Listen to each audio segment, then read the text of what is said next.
not tough to see. They're not trying to conceal, like they get a thrill seeing people struggle, walk an impossible hill. When it gets to be too much, here, take a pill. Does it work? Who knows? Guess that's how it goes.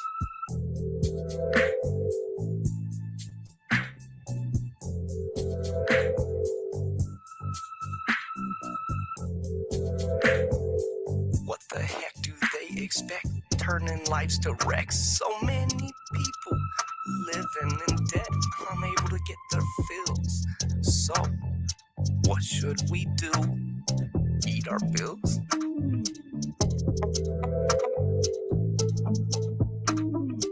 Don't worry, folks.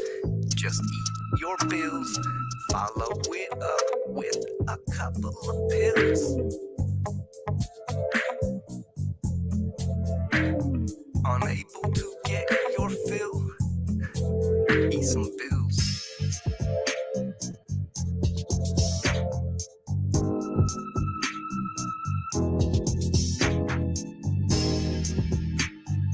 Don't worry, folks, just eat your pills. Follow it up with a couple of pills.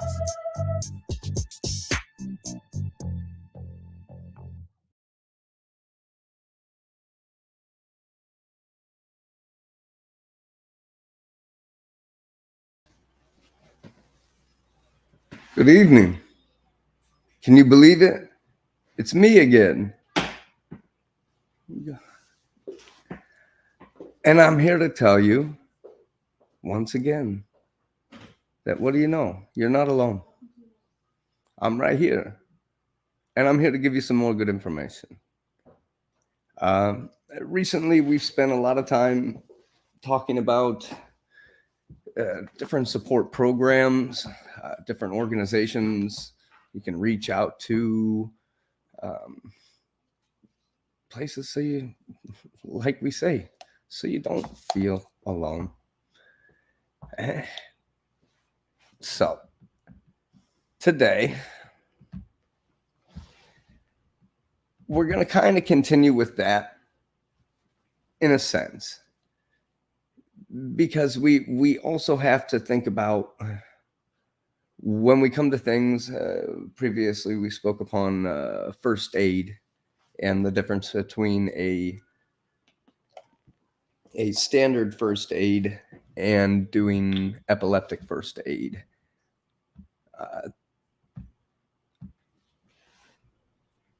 Let me see here. In one moment.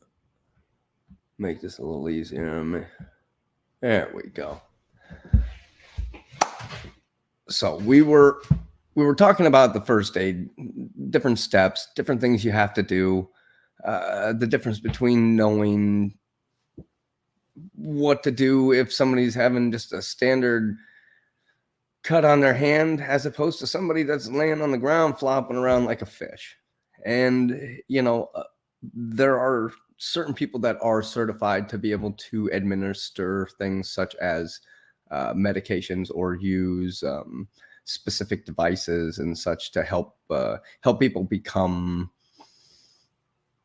one again with reality, apparently. So essentially, before we get started, though, I do want to cover, as always, just essentially what it is that we're trying to do here. So epilepsy is a terrible silent disease. Many of us have it.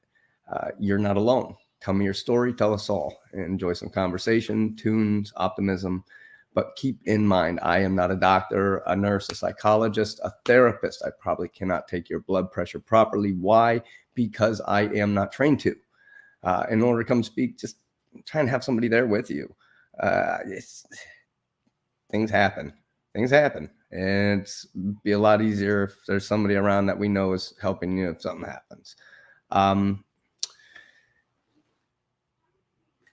If not, come have a brief chat with me before the show. I'm pretty easy to reach out to. We can confirm specifics. Not everybody has uncontrolled epilepsy. Some people have devices that control it. Some people have medications that keep them, haven't had seizures in many, many years. And, we want to hear all of these stories. So, reach out to me. Also, if Sunday's not your day, like I said, I'm fairly open guy. So if you reach out to me, we can set up a time to do an interview anytime during the week, get you set up, see if it's something that will be beneficial to everybody as well. And we definitely don't want to leave anybody out. If there is an emergency, there is a delay. We will stop the feed. If necessary, we'll call an ambulance. That's why we want to have somebody around with you just in case. We want to make sure everybody's safe. Don't try anything crazy. We'll end the feed before anybody's the wiser, so don't waste your time or life. With that, we go back. I digress. And so, what happens when somebody's having an emergency? There can be any support group in the world. You can call anybody in the world when somebody's having an epileptic emergency. It's worthless. Why? Because you have to be able to help them in the moment. You can't be running along hoping that you're going to save them with a call to 911, because it could be too late. It could honestly be too late. Mainly because we have discussed already previously, but I wanted to make sure we recover. You don't have to call an ambulance anytime somebody has a seizure. Most of the time, people that have epilepsy that do have regular seizures, if they have a seizure, it happens. You don't call an ambulance for that. It's when you reach a place called status epilepticus. It's a bit different, and we're going to cover that a bit today. So when these emergencies come along, you got to have different types of medications. There are different types of devices, but who can administer them? Do they work? I mean, everybody's different. That's the one thing we've learned through all of this is everybody that you meet that has a specific type of ailment, it's different from everybody else's. If you have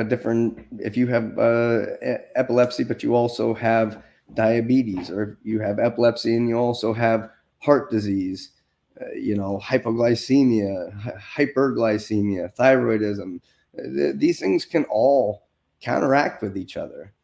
There's a lot of things that can counteract, and we're going to cover a little bit of that as well. What are emergency epilepsy medications? Well, there's a lot. there's a lot. There's a lot of them. Now there's let me pull one up. I think I might have. Let me see. Let me confirm I got the right one where I want it. I may have put it down further.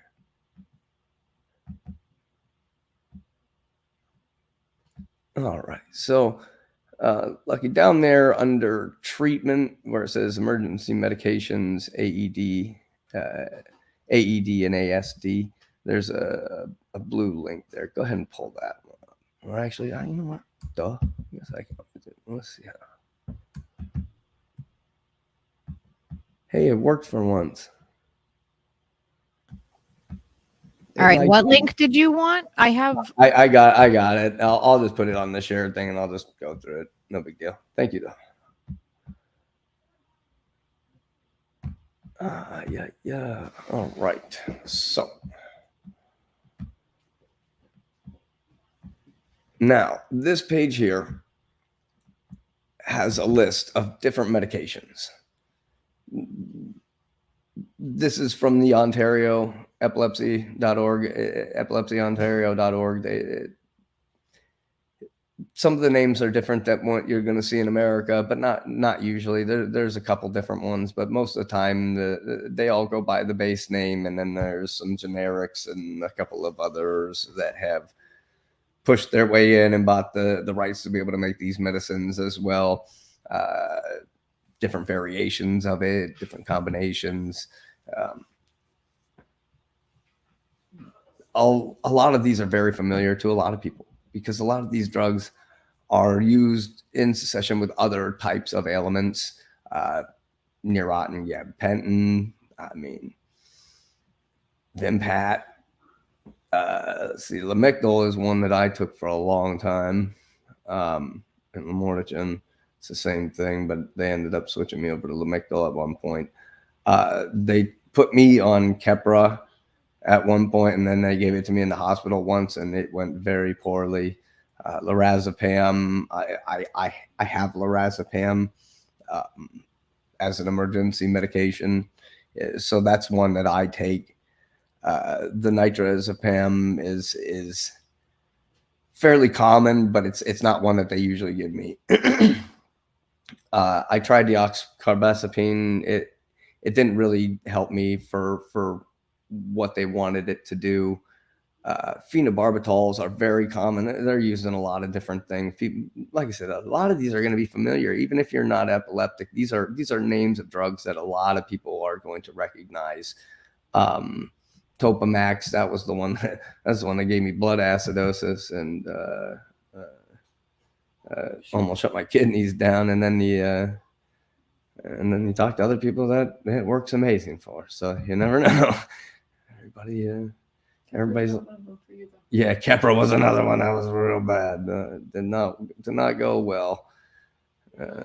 But I mean, all of these drugs are anti-epileptic, anti-convulsant, anti-seizure, because they don't really call it anti-seizure anymore or anti-epileptic anymore. They call it anti-seizure or anti-convulsant medications, basically because there is no cure for epilepsy. Epilepsy just means you have seizures. It means generally you've had 2 seizures in your life. So now they want to just confirm why and how can we fix it? Well, what's going to be the answer to how we're going to fix it? So let's see.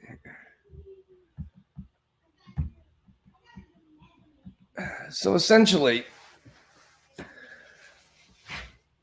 when we get into the drugs that are actually for an emergency, this list does not cover that.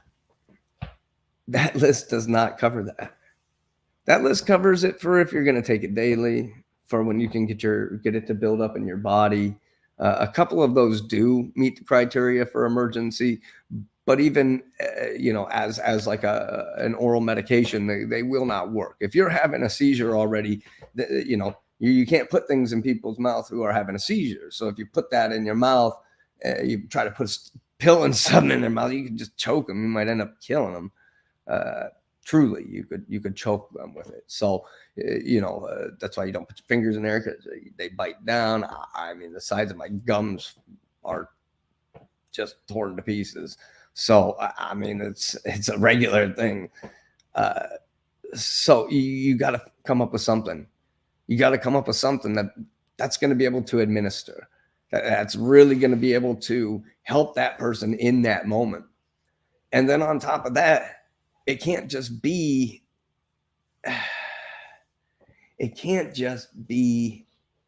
you have the medication, because now you're going to have somebody you trust to administer it.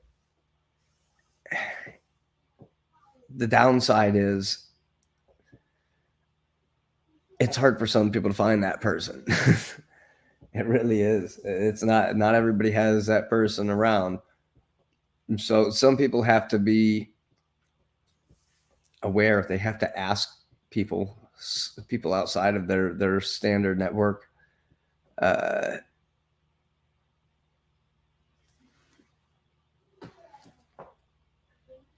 And it's hard, because the things you have to do in some cases to help somebody in an emergency is far more complex, to say the least. I mean, realistically, it's not the same. It's not the same. Luckily, I have my wife. I have Lala, so I don't have to worry so much about invasive understatement. And we'll go over it because we're going to talk about it here in a bit. But for now, why? What is it that makes these different medications and devices and stuff so necessary? Well, yeah, open this bad boy here. Oh yeah, I keep doing this. I want it to just be magic and do it all on its own, and then I try it. It doesn't work. It hasn't worked yet. If there's a way to change it, I would, darn it. Okay, that looks like the one. All right. So, why do we need these types of medications? Because of what's called status epilepticus. And boy, oh boy, as an epileptic who deals with status epilepticus from time to time, it can be daunting. It can be aggravating, painful. It gets hard. It gets tough. It's one of those ones that if I could figure the answer to this one, I would do it immediately. But I mean, we've been doing this for 15 years now, so it's we're holding our fingers crossed as they can be still. But it doesn't really mean that the answer is going to be coming anytime soon. But we don't give up hope. We'll never give up hope. So this is the GoodRx site.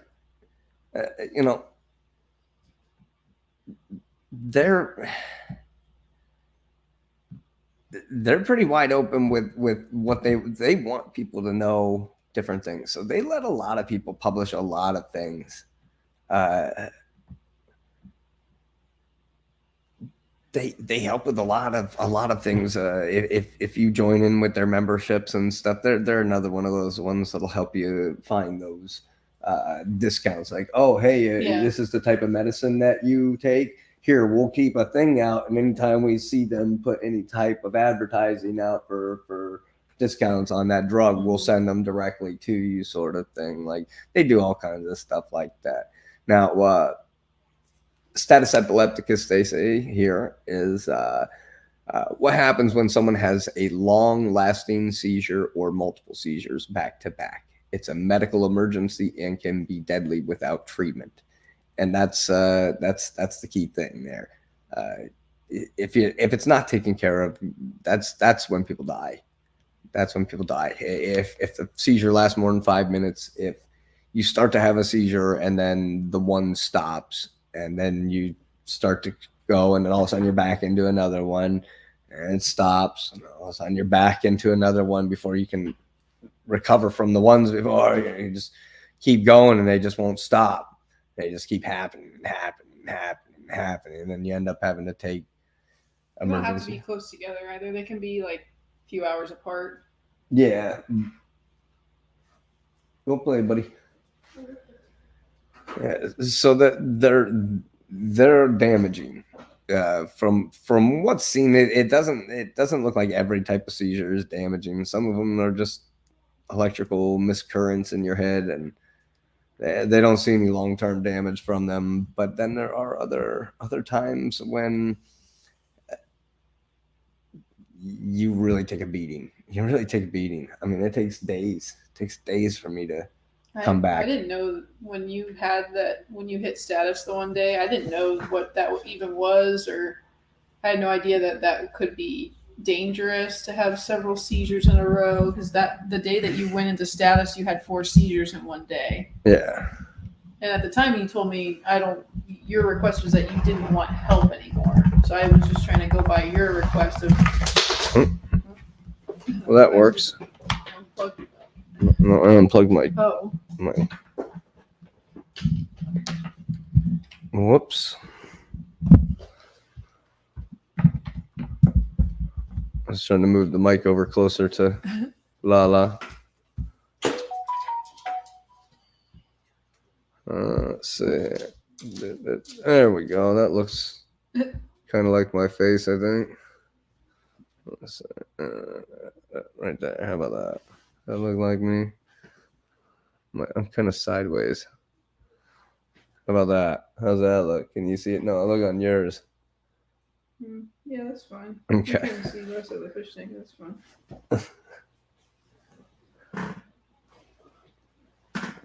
There you go. Yeah. All right. Well, that was daunting.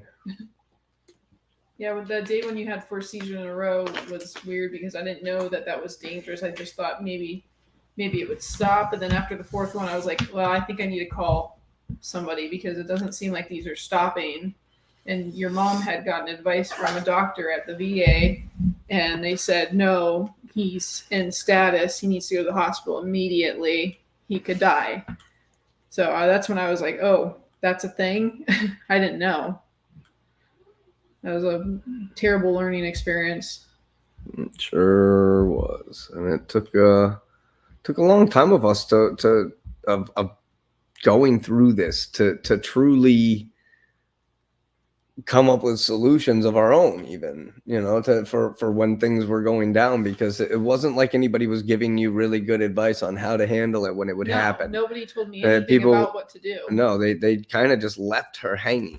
And it wasn't until we started being very you just have to be your own advocate and ask a lot of questions. Just kind of had to push and say, hey, I'm not going to sit around and wait for solutions. We're going to make this happen today. This is no more waiting around.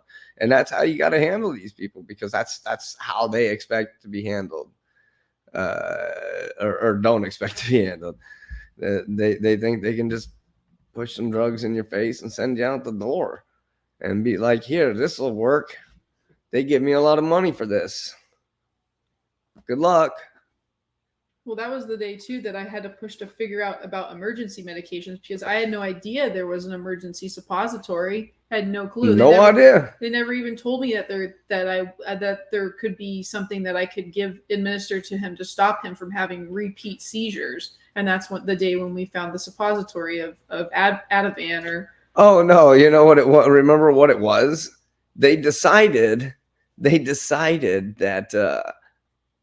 I may have been a drug addict, so they didn't want to prescribe me those types of medications because they were Schedule 1. They're addictive and all that. They're drugs that people can become addicted to, benzodiazepines. Yeah, but the suppository, it's not like you're going to sit there and abuse.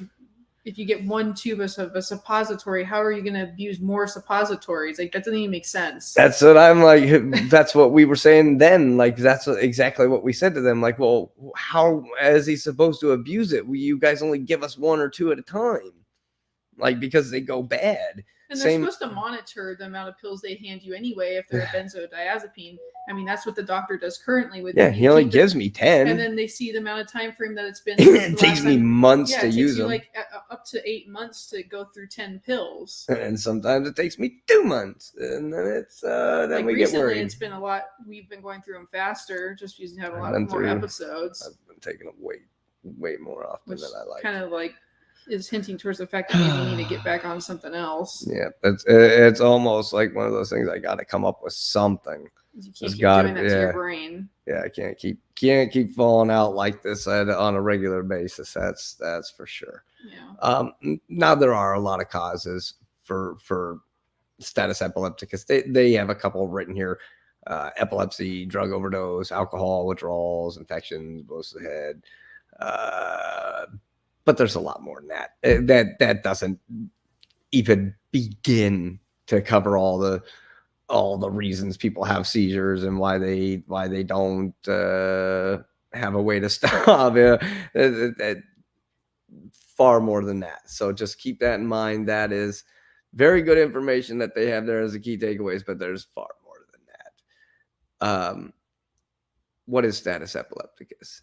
It's a single seizure that lasts more than 5 minutes, 2 or more seizures, and does not regain full consciousness in between them. Even though epilepticus is in the name, Someone does not need to have epilepsy to have status epilepticus. Epilepsy is the underlying cause in 16% to 38% of kids and 42% to 50% of adults.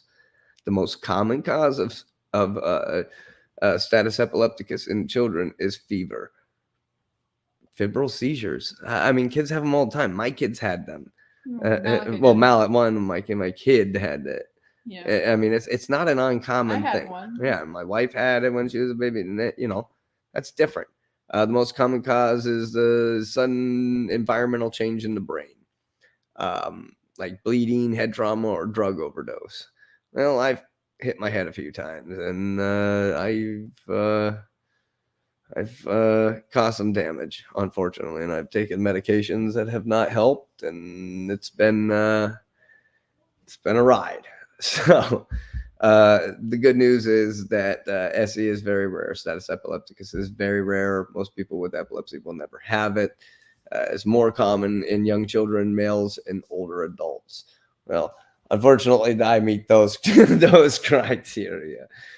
But you've been in status like a couple times. Yeah, I've been in status a few times now, and unfortunately, unfortunately, the first few times we didn't have any way other than to call the 911 and wait for them to get here and hope that they knew what to do when they got here and play the hope and cross your fingers well, I mean, they know game. what to do, bring you to the hospital and give you emergency intravenous drugs, but but then they kept giving me drugs I was allergic to. Well, I mean, during COVID they did because they wouldn't allow me in the hospital. But prior to that, the day they gave me the Keppra when I first walked in. That was when you were in the hospital by yourself without me there. It was insane. That was not on purpose by any means. Now, like we've discussed in the past, and all these episodes are timeless. If you need to learn and you need to know more about this stuff, please go back, follow along. There's plenty. Okay. There are more than one type of seizure. And so there's different types of status epilepticus. You're not always going to be flopping around like a fish. There's convulsive, the most common type of status epilepticus. The accounts for 70% of the cases. Causes the most recognizable seizure when someone loses consciousness and their whole body shakes. This type of status epilepticus is caused by excessive release of stimulating nerve chemicals over a large part of the brain. So a big mass of your brain is just being electrocuted by yourself and blood flow and it swelling up and going nuts. Then there's non-convulsive, the kind that may look like episodes of staring or unconsciousness. It's driven by a specific type of nerves, GABA cells, that are designed to claim or to calm brain activity. This is why it makes someone look like they're out of it or sleeping. The seizure activity may be hard to see on examination, but an EEG test can pick it up. Focal monitor. This type causes shaking of just one part or just one side of the body. It occurs because the storm of the seizure activity is contained in one specific part of the brain. So you don't necessarily, when you have a seizure, you're not necessarily having seizures in every part of your brain. It's not like your whole brain's going nuts. Depending on the type of seizure you're having, your types of seizures, sometimes mine start here, sometimes mine start here. I've had them start back here, and sometimes they stay right there, and sometimes they go, oh, and then I just go nuts. So it can go all over the place. And they have the myoclonic. This appears as like jerking or twitching movements every 1 to 5 seconds. It's more common when someone has a brain injury due to lack of oxygen. I don't know. Who knows? This is when refractory is when the status epilepticus doesn't respond to medicine, which is the worst. That's the worst kind, is when no matter what your medicine is that you're trying to use, it just doesn't work. Or you just start having like breakthrough seizures. Yeah. Yep. So the signs of it, which can be frightening, as they stated here. I agree. It's weird. It's weird to see somebody to really see somebody who looked perfectly healthy 1 second and looked perfectly normal 1 second to just drop. That's it.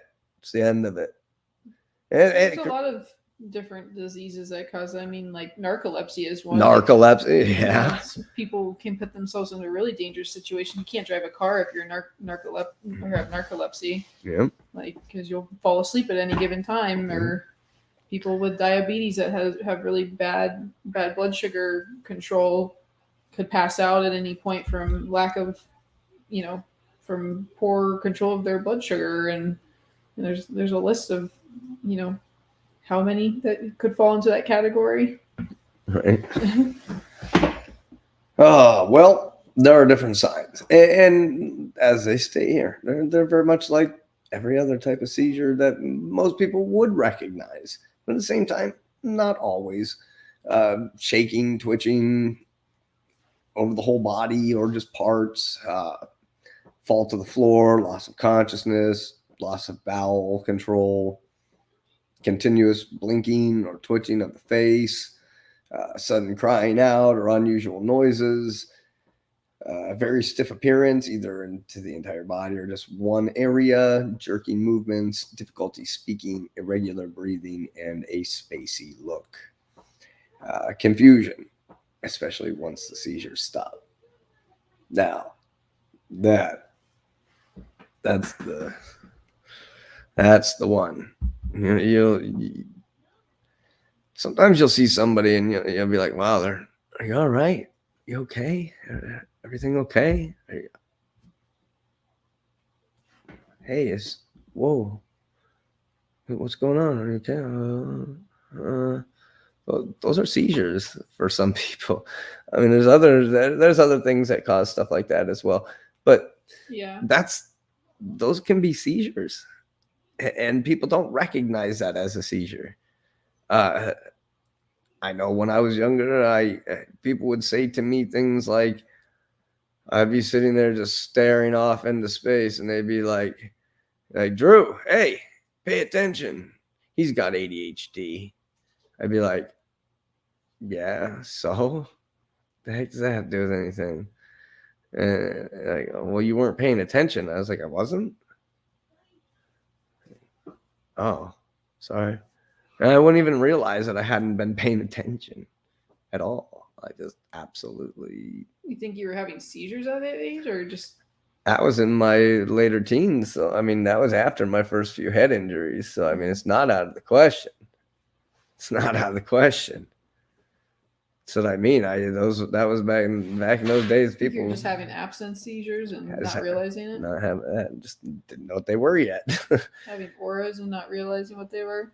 Getting deja vu and be like, man, I just got deja vu. I was just reading about a girl who had the same experience, like in her late teens. She started like having auras and deja vu, so she didn't know what they were, and then had her first tonic colonic at 18, and yeah. It's all it takes. You don't have to be flopping around like a fish is the unfortunate part. It really doesn't have to be that to be a seizure. It doesn't. So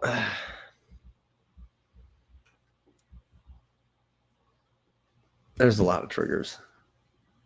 So epilepsy, alcohol, tumors, brain injuries, immune disorders, infections, fevers, weird chemistry, strokes, head trauma, medications, withdrawals, lack of oxygen, high blood pressure. And that's those are very, very big ones to me.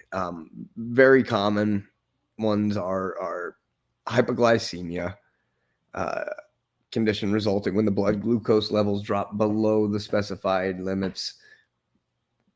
It causes irregular or rapid heartbeat, pale skin, numbness of lips, tongue, or cheek, and sweating. Symptoms may include excessive sweating, tiredness, lightheadedness, traumatic brain injury, common, a head injury causing damage to the brain by external force or mechanism. It causes long-term complications or death.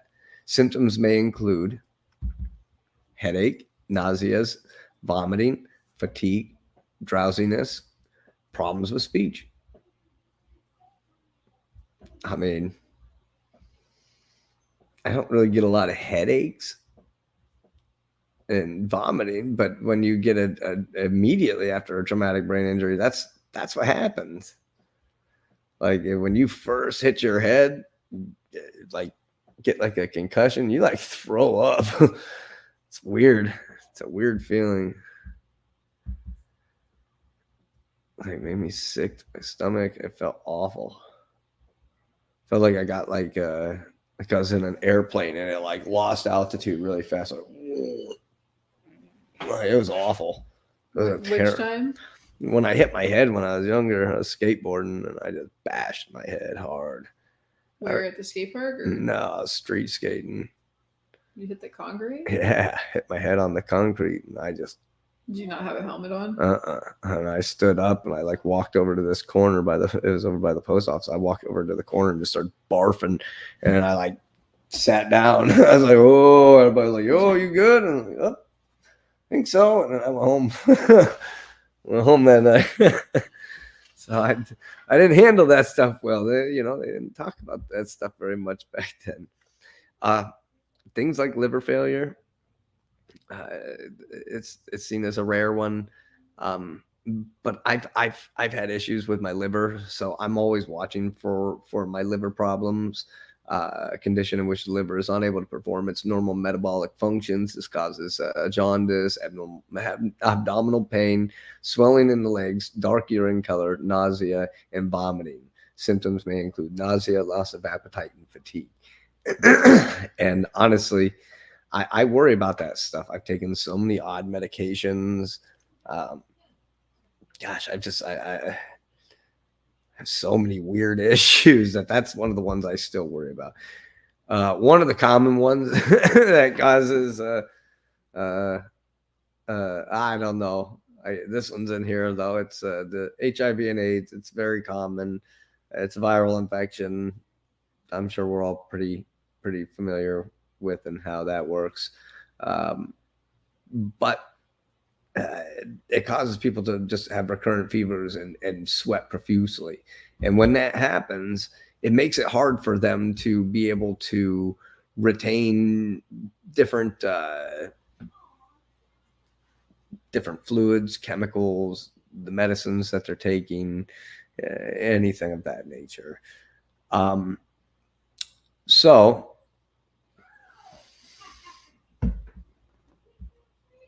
then we move into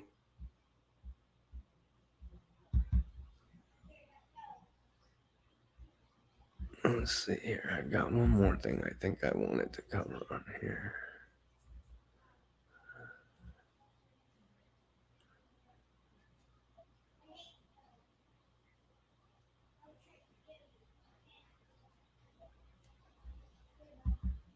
Yeah, so I'd like to I'll just read this out in case anybody has trouble being able to read the screen and whatnot.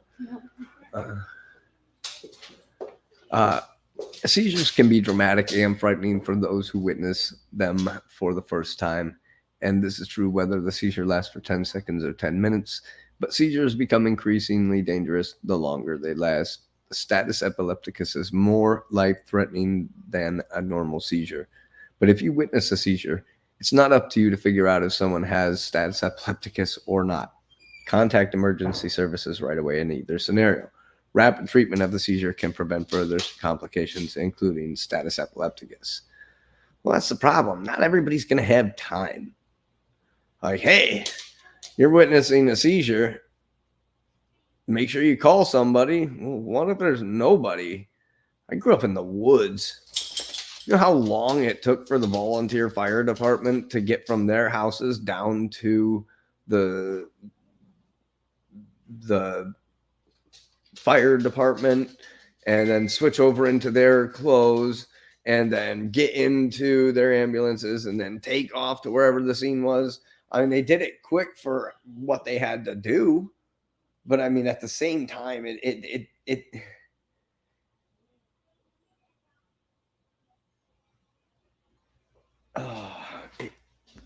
wasn't realistic. It's not realistic. That's not always going to be realistic. And so there's got to be other options. There's got to be other options. And one key thing that has been very important to me has been the sheer fact that I have somebody who can administer oh,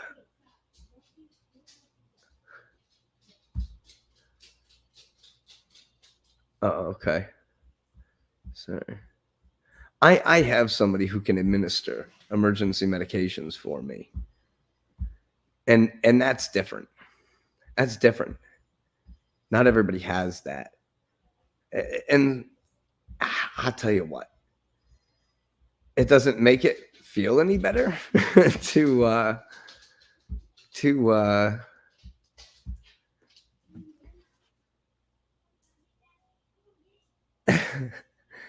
it doesn't feel any better knowing that how this stuff goes down sometimes.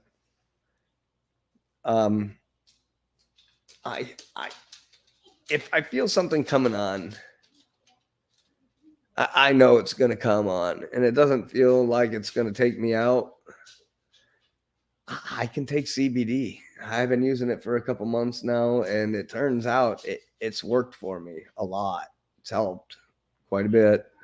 I've been quite happy with the results. I'm so ecstatic every time somebody's like, "Have you tried CBD?" And I'm like, "Yep." I'm like, "Have you tried the THC too?"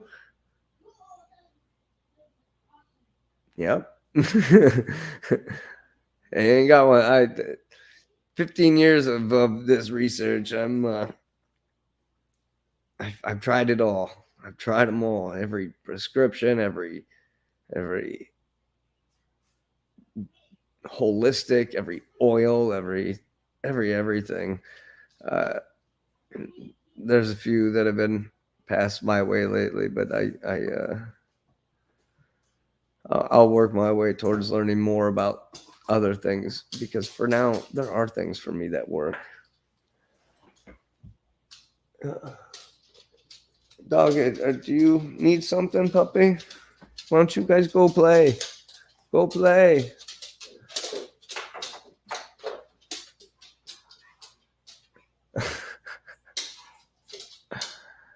Oh, puppies.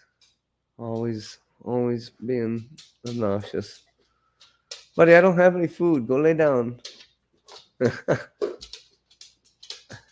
Ay, ay, ay.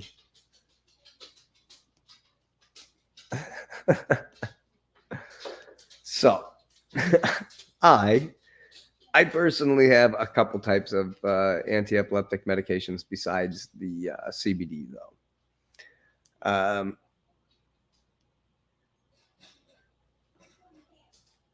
They're not fun.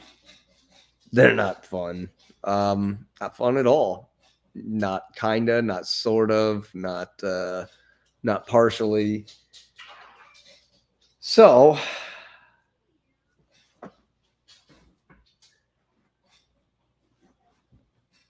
I'm not going to refuse to share, though, because some people don't even know this exists. In fact, it wasn't until we finally begged them to give us something did they finally tell us that we could even do this. So after a lot of complaining and whining, we were finally given what's called Diastat. Valium, diazepam. It's a pretty common drug. They use it for a lot of different things, a lot of different anxieties and stuff like that. The one that I have is called Acudile, and I give me one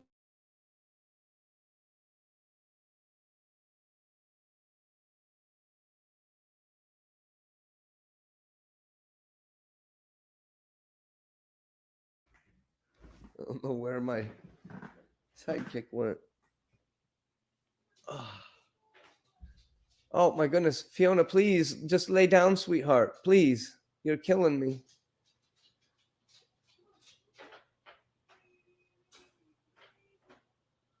Ay, caramba. She just stopped walking back and forth down the hallway for about 15 minutes now. Needs her. That's what it says when you're clicking high heels. Like, holy cow, is there modeling show going on behind me? I thought it was supposed to be a fish tank. Oh my goodness gracious. They are You have like a dog runway happening. Right? That's what I mean. Like ridiculous. I'm sitting here laughing, because my mic's not on. You can't hear what I'm saying. I'm like laughing. I'm like, this is driving Drew crazy. I'm telling Steve, as like the cat is like surrounding him because like he's stalking him because he's making fish. So like the cat's stalking Steve over here, and I'm laughing, and I'm hearing your dog's high heels like clicking, the nails clicking, and I'm like, oh my gosh, this is driving Drew crazy right now. Like, he's like, he just wants to be like, go lay the F down right now. It didn't bother me at first, but I mean, she literally has not stopped. Laura walked to the back of the house. It's almost dinner time, so they're looking for her, and they know that if they follow her around long enough, she'll get annoyed with them and put food in their dish. I was just like, oh my gosh, I have to go on and tell Drew. I understand. Caramba. She's such a sweetheart. She just does not relax is not in her code. It was not in her DNA apparently, and she's a beautiful dog, and she's got. Well, she's the one who jumps like. The one head, who jumps right? over my head. Yep. Like she's an active dog, like you're an active person. So she. If I could teach her how to skateboard or something, it'd be great. But we can't even get her to stand still for a half a second. And you go, Fiona, stop. And then because she's so weird, she just becomes super submissive. Then she like rolls over onto her stomach and then puts all of her arms and legs up all like, no, sweetheart, we're not yelling at you. Just chill out. Just relax. Like, no. Relax did not come with her. She did not get that one. She doesn't have a relax button. The cat is stalking Steve right now. Everett is like stalking him, like, give me more fish. Like standing up on his hind legs trying to get to Steve. Like, yeah. He's like, you gave me some bites of fish. I want more. Well, Lala made crab last night, crab legs, because they were like on ridiculous sale from after the holiday. They still had a bunch of them left over in the freezer, so they had them for like nothing. And so we bought these big ass bags of crab legs for like $18. It was like 4 or 5 pounds of crab legs. It was ridiculous. And so we were sitting there, and the cats were literally sitting on like every perch in the kitchen where we had all those things, and they're all just staring at us like gargoyles, like waiting. Like they're like exactly. Like, we know the hierarchy here. Funny. They're like, we know that we have to wait, but we want. Oh man, jeez. They wanted that crab, so I did. When I got done, I saved some that didn't have any butter on it, because if not, they'll be tooting me out. Yeah, the stinkiest cats ever. Apparently, got a whole piles of gas run up in them at all points in time. That's crazy. Yeah, they're lucky they're adorable and have that rabbit fur. I know, right? Here, let me grab this. I'm gonna grab this real quick. Hold on. Look at the fish tank. You'll love it. It's very boring. Where you at? There you go. The fish tank. I mean, Steve and Skyla were watching earlier, and they're like looking at it, and Steve and Skyla are over there like talking, and I'm like, guys, I need to hear what he's saying in case he needs me to do something. And they're talking about how there's like broken pieces of plant floating around. Dude, you put it in there, and I like bury it into the log, and then they come over and rip them out every day. I gave up, dude. I let them float around. And eventually they find a place where they can make it, but sometimes they just make it over into the filter and they just hang out the end of the filter for the day, and then I just pluck them out and stick them back under the log. And say that plant is actually a really obscure fish that nobody. It's an exotic. It's a plant fish. You know, it's a bamboo strain something. Yeah, you It's a plant fish. make up your own name. Yeah. We'll name him Tom. See, these things here are doing exactly what they do in nature. They break apart into little balls and then they spread. And if you look at my other tanks, the ones that don't get torn to pieces, they're basically just giant puff balls. They started out as what are called beta buddies. They call like the moss ball buddies. things. Yeah, the little Okay, beta buddies. Yeah, well, the entire tanks are now. That's all you can see is beta buddies. Cool. That's neat.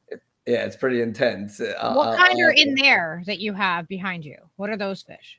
Those are Jack Dempsey's.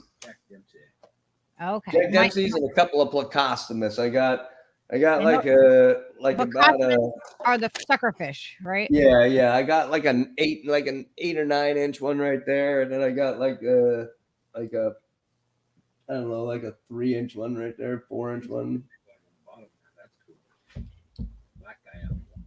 My stepdad had African cichlids in a tank, and they were gorgeous. It was the coolest tank. And then they had some in there when I first started, and those guys killed them in the first night. I bought a whole batch of them, and they killed every single one of them immediately. And they were the same size. It wasn't that they were big at that point. They were babies at that point. They just beat the crap out of them and destroyed them. Like, well, that was the end of that. Not aggressive enough. Now, the African cichlids, they're not quite as aggressive. They're just really pretty. Yeah, they are. They were really pretty. People catch them down south in like ponds and stuff. They find African cichlids and stuff down there. Yeah. Oh, yeah. They you have can find them in the ponds down here. You'll go to like ponds and find different fish that people are like, oh well, this fish got too big for my tank. Bloop, and they just toss them into like a local pond, and you'll end up like with some weird species of catfish or something in these weird ponds. You'll like pull out this catfish that's all mutilated and stuff, and I don't know. I've seen some crazy stuff. People get like there's like YouTube channels like where they go and they literally fish with like the little mini hooks and stuff, like little tiny little hooks to get actually like aquarium fish that have gotten out somehow. I'm not really sure why. Yeah. But anyway, so sorry. We distracted you. No, that's all right. It's the most. I wish it wasn't the most boring tank in the house. Like all the other tanks are really fun to watch, and they got like cool fish in them that are colorful. Well, those ones are really colorful, beautiful fish. And if you put feeders in there, that's quite a scene to watch, especially if you leave the lights like part way on with the blue light on, because you'll see the scales from all the little baby fish just going everywhere, and it looks like a disco room. It's pretty intense. It's like nature. It's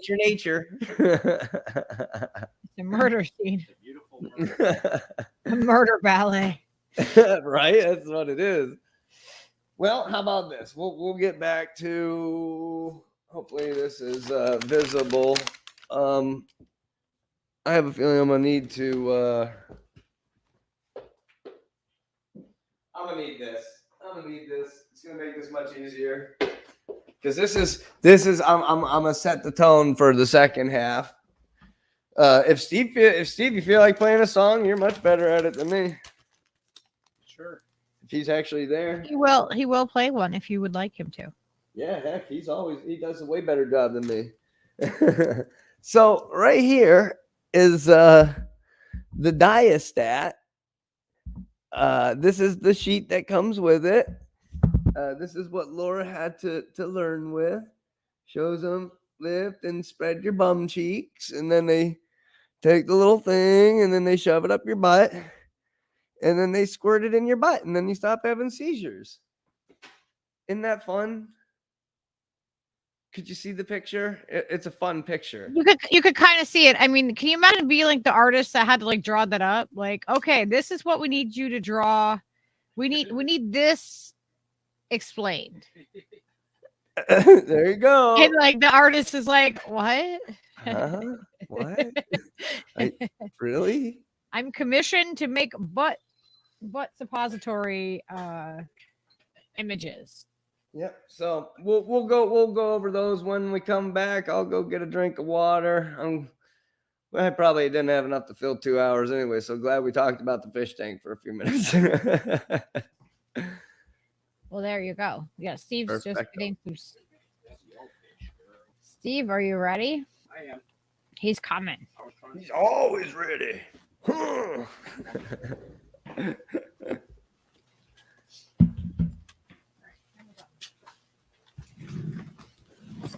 Good eve, says Steve. Howdy, people. How goes it?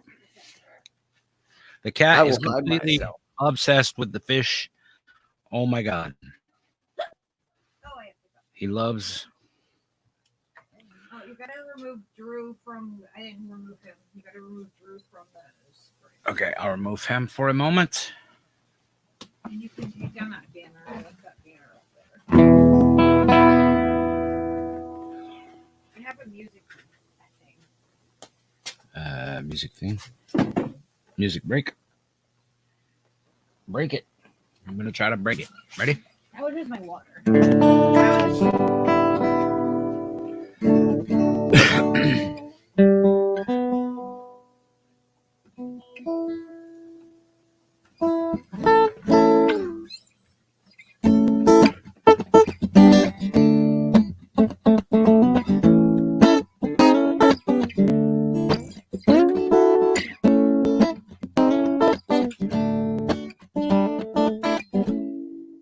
All right. Hopefully the levels are okay.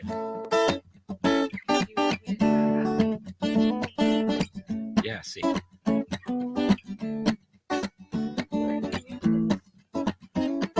I just turned the volume all the way down.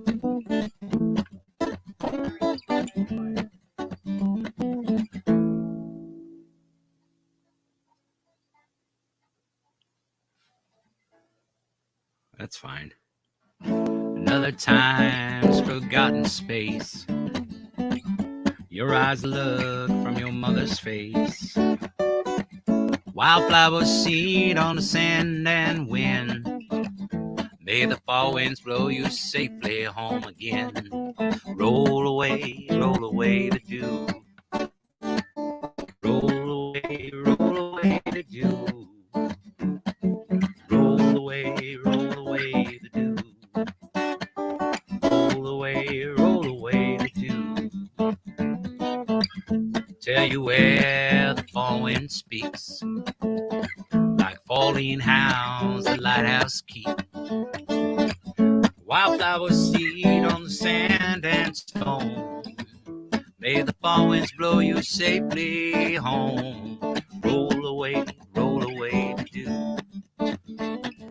Roll away the dew. Roll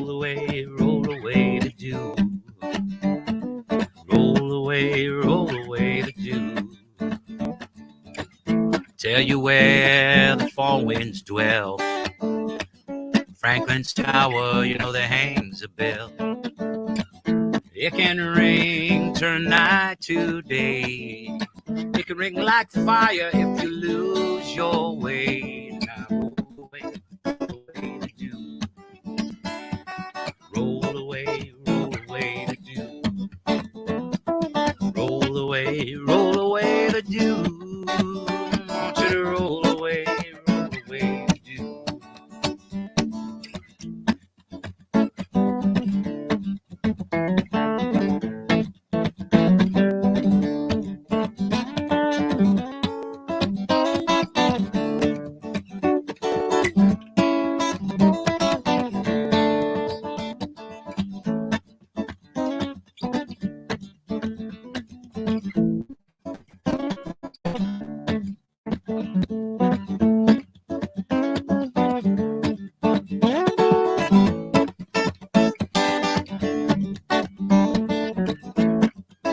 come to pass their lives away. Some come to make it just one more day. Whichever way that your pleasure tends now. If you plant ice, you're gonna harvest wind. I said roll away the dew. Roll away the dew. Yeah, roll away the dew. Roll away the dew.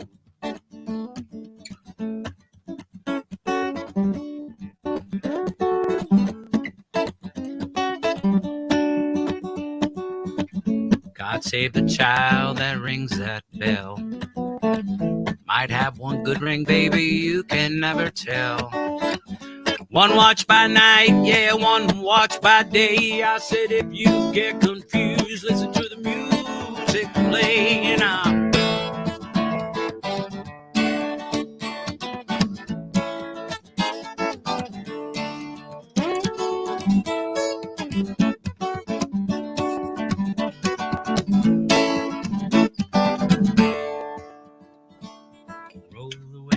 Roll away the dew. Roll away the dew. Roll away the dew. Roll away the dew.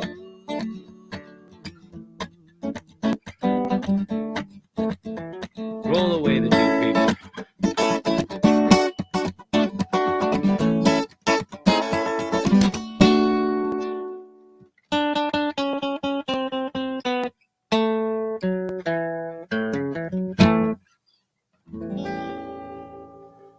All right, this has been the musical break of your portion of the television show that you are watching. Thank you.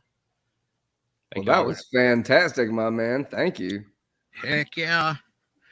My Good pleasure. clean sound out of that. Thank you, sir. Yes. All right. Well, I hope you're having a good day as well, Mr. Steve. Most excellent. Carry on, everyone.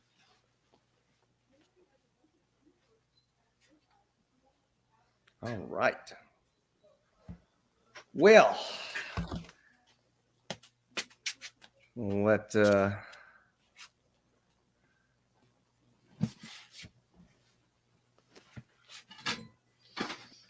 All right. Can you believe it? It's me again. I'm right here, and you know, I think we're gonna have some fun talking about emergency medications and different devices. So, like I said before we broke away for a few minutes there, I participate with this one. Unfortunately, after using other ones, Diastat AccuDial seems to be the only one that works for me. So if I start to have a seizure, I have to pop in from that side until my wife can help me out like this. And then she has to squish my cheeks back together once it's all in there. It's a very fun process. We're not having a live demonstration of this, though, right? Yeah, No. we're about to. I mean, Yeah, I mean it was our main. Oh topic. no! So just a quick, right? Isn't that what everybody came here for? Was the live demonstration? God, I thought that was in the description. No, just kidding. That would be horrific, and I wouldn't do that to anybody. It would just be awful. Just be awful. That might get you in trouble. And I'm sure it would. Because you got to understand, the stuff is rectal gel. The diazepam Diastat AccuDial is a rectal gel, and it goes in your butt. And it's the only way you're going to get it into yourself while you're having a seizure that is going to react fast enough to be able to make any bit of difference at all. I mean, realistically, everything else that you can take up until recently has been basically useless. Like I said earlier, you can't put a pill in my mouth right after I've had a seizure, or while I'm having a seizure. I could easily start having another seizure, or while I'm having the seizure, choke on the pill. I mean, we don't know what is possible. You don't want to just put solid objects anywhere. They used to take things like, here, put a sock in their mouth and stuff. Like, it used to be all kind of, put a piece of wood in their mouth. I was reading about put a chunk of metal in their mouth. In other countries that, in other like types of countries, they think of it as like a possession still. Yeah. So they try to do weird things to people, and even though they have common knowledge about epilepsy and seizures, people still have like these archaic ideas of what it means. And that's crazy. Yeah, I was reading about like in Nigeria and stuff, they do stuff like that. Well, the diastat unfortunately requires somebody to give it to you. And if there's nobody there right then and there to help you do it, or at least somebody there to call somebody to do it, or some sort of way to reach somebody in order to make sure that you're going to be able to get the medicine that you need in a timely fashion, that's going to save you. And so on the back of this is what comes with my medicine pamphlet. This is, anybody can look this up. This is what's on their site. Anybody can look at it. It's not anything that isn't public. So once again, this is just more public information to the caregiver using diastat. Please do not give diastat until you have thoroughly read the instructions, reviewed administration steps with a doctor, and understand the directions to the caregiver using diastat. Do not give diastat Accudial until you have confirmed that it is the prescribed dose in the visible area, and if it is known, and if known is correct. That's the weirdest way to write anything I've ever heard. Prescribed dose is visible, and if known is correct. Okay. All right. Like, if you know the dose, is it correct on the label? Yeah.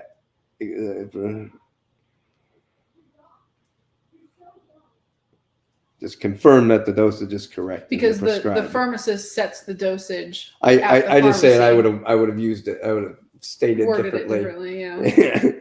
But that's an important point. But also that the green ready band is visible. Right. Yeah, because if it's not, then that means it's already been used or whatever, right? But just says that just means it's not ready. That means that that means the pharmacist never set the dial. So that's why when I pick it up from the pharmacy, they pull it out and they show me both are set, and they pick them up, and it's like confirming, like, you see that these are set. Who administers it? I say, I'm the administrator. And so they show me, okay, this is, you can see that these are green. That means that they're set to them. You don't have to do anything. That means they're ready to go. I'm like, okay, that just means they're ready to go at any point in time. I don't have to twist it. I don't have to set it. It's already set to the dosage prescribed for you. Okay, so then you look through and you see the dose display window. I would show you mine, but it's got a bunch of my stuff on it. So you gotta look at this itty bitty little picture right here. Or you could look it up on the website. I'm sure you can find it. Well, I have the website up there. I just haven't pulled it up yet. Oh. In fact, I guess that's easy enough. It's funner. It's funner. It's funner. Having more funner.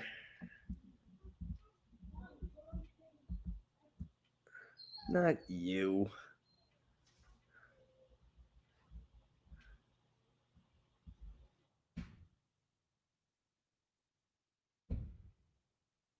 The heck?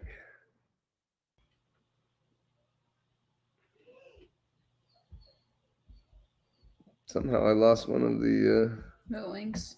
The links. Let me just search it real quick. Yeah, I'll have to grab it.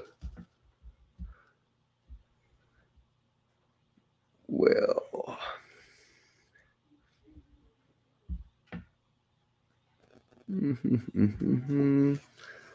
Pardon me. See, you made me think of smart thing. You know, here. I was right there. Go ahead and read that. Please do not administer Diastat until you feel comfortable with how to use Diastat. The doctor will tell you exactly when to use Diastat. When you use Diastat correctly and safely, you will help bring seizures under control. Be sure to discuss every aspect of your role with the doctor. If you are not comfortable, then discuss your role with the doctor again. It goes on to say, to help the person with seizures, you must be able to tell the difference between cluster and ordinary seizures. You must be comfortable and satisfied that you are able to give Diastat. You need to agree with the doctor on the exact conditions when to treat with Diastat. You must know how and for how long you should check the person after giving Diastat. To know what responses to expect, you need to know how soon seizures should stop or decrease in frequency after giving Diastat. You need to know what you should do if the seizures do not stop or there is a change in the person's breathing, behavior, or condition that alarms you. If you have any questions or feel unsure about using the treatment, call the doctor in all capital letters before using Diastat. Where can I find more information and support? For more information on Diastat and Diastat AccuDial, call 1-877-361-8719 or visit www.diastat.com. Additional resource, Epilepsy Foundation EF. You can reach EF by calling 1-800-EFA-1000 or www.efa.org. And here is our friends over at AccuDial. Pardon me. So, there I am. I made it again.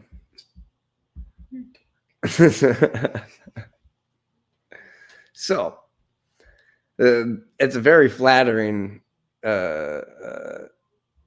Definitely not weird at all. Not weird at all. I'll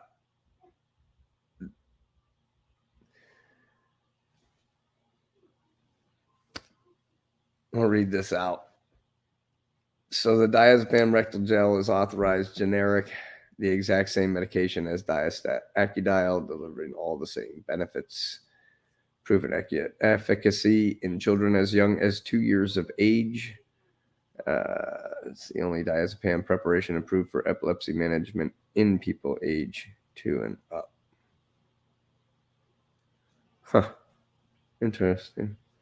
Decades of real-world experience. It's the only one that's approved for ages 2 years and up. Oh. The rest are like, I'm usually around like 5 or 6. I'm kind of surprised. Decades of real-world experience of treatment, physicians, parents, and patients have relied on since 1997. Confident delivery with precise dosing. You don't miss. In fact, you really don't miss. It'd be a tough miss. What? Well, first they give you a little let's see here. They give you this here,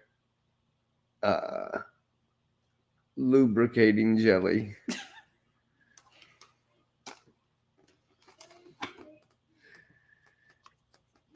And then you get this giant tube thing. Just kidding. That's not the thing. You gotta take the end of it off. It's completely different than that. It's just a little one inside of there. But if it was that big one, I'd be pretty upset. I don't know if I'd let her do it.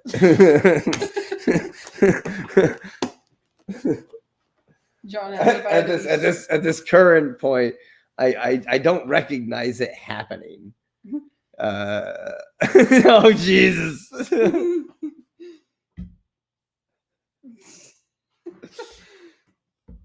Ay.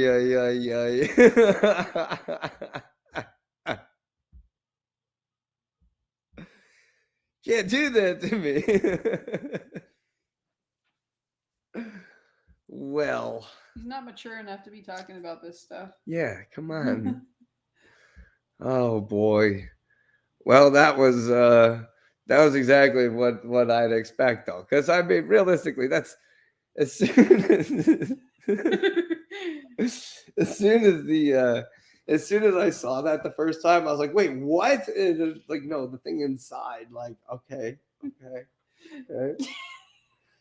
I won't lie, I was nervous. We may get sort of sweat a little, like, oh, I'm gonna have a seizure. He said the little package of jelly is gonna get you hurt. The first time I did it, and I didn't even know there was jelly in there. I'll be honest. Oh man. I was like, wait, I was supposed to use that jelly stuff. Whoops. My bad. Well, always throwing me under the bus. Me and my slick butt. I mean, it's a weird subject, but I mean, not much we can do besides make jokes about try it. and make jokes about it, because I'm telling you, when it first came home, they weren't jokes we were making. It was like, really? Well, the first thing he said was like, Yikes. yeah, that's not going in me. And I was like, I don't think you get the choice, Drew. And you were still post-ictal at the time, so you were angry. And so I was like, yeah, they gave me this to give to you if you have a seizure. And you're like you ain't putting anything near me. Like, you're not putting that thing near me. I was like, well, you're not getting the choice if the time comes, so don't worry about it. Yeah, not much I can do. Not much option. I'm pretty out of it. Not much I can do. I hid it from you for like the first few weeks. I was afraid that you were going to take it and like throw it away or something. That's right, you did. She really did. She hid them. I put it somewhere like secretive, so you didn't know where they were at, so you couldn't throw them away. I remember when you used it the first time too. It was like you didn't tell me. I was like, what the heck? I'm like, uh-oh. There's jelly coming out. This is there's something wrong with me. That's right. I was nervous. I was scared. And I was like, well, I I gave you was medicine. scared. And you're like, what do you mean he gave you medicine? I'm like, well, I put the the medicine in your butt. And you're like, what? You're like, don't ever do that again. And I'm thinking in my head, like, once again, you don't get the choice. You don't get the choice. And it was so funny. I was like, well, you're not using that thing on me. She's like, what do you mean? This is the one I just used on you. I'm like, so that's why I'm pooping jelly. She said, yes. Damn it. Steve said, now she's like, you better hope you don't have an episode because I might accidentally forget the jelly again. Oh my God.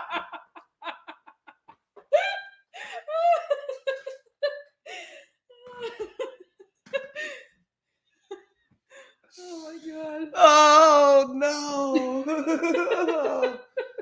Woo. Ay. So I get a back rub later? Jeez almighty.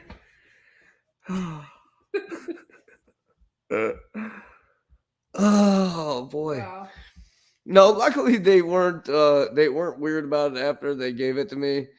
And once we had it, it works, unfortunately. Well, there is, in all seriousness, there is another option. If you do feel an aura coming on, you feel like you're about to have a tonic-clonic, you can administer it yourself. That is an option. The doctor even said it to me. And that's not happening. if you don't have emergency med, you could always use it yourself. I have other meds, so I found out the CBD's working when I get my aura, so. For the most part, not every time though. If I don't have time. It's definitely one of those ones you have to get in your system prior to. Yeah, you got to have at least a good 15-20 minutes for it to really help me. Everybody's dying. I put it under my tongue, though. Hey, cat, get off that. That's the guinea pig cage. That ain't your friend. What are you doing? Troublemaker. What are you doing? He went outside now. He's got that hunting vibe again. What's up, big boy? What are you doing? What are you gonna do? Huh? What's up, Zachy? He's does not like to be held at all. It's like, I'm a real man. Leave me alone. Yeah, luckily they for some people they make other stuff now. They make a thing called Valtoco or Voltaco, or I don't know. But it's a nasal spray. It's diazepam nasal spray. And they gave me this as well. And it is for up your nose. Jeez. He just jumped up the wall. Jumping up the wall? Yep. What the hell He was did a flip and jumped at the wall. Well, here. Just in case he tries it again. I don't want to miss that. That's insane. These cats are insane. Yeah. I don't know how to keep up with all these animals. They're wild. Just did it again. Oh my god, I got it on film too. Look. That's awesome. Look, Drew.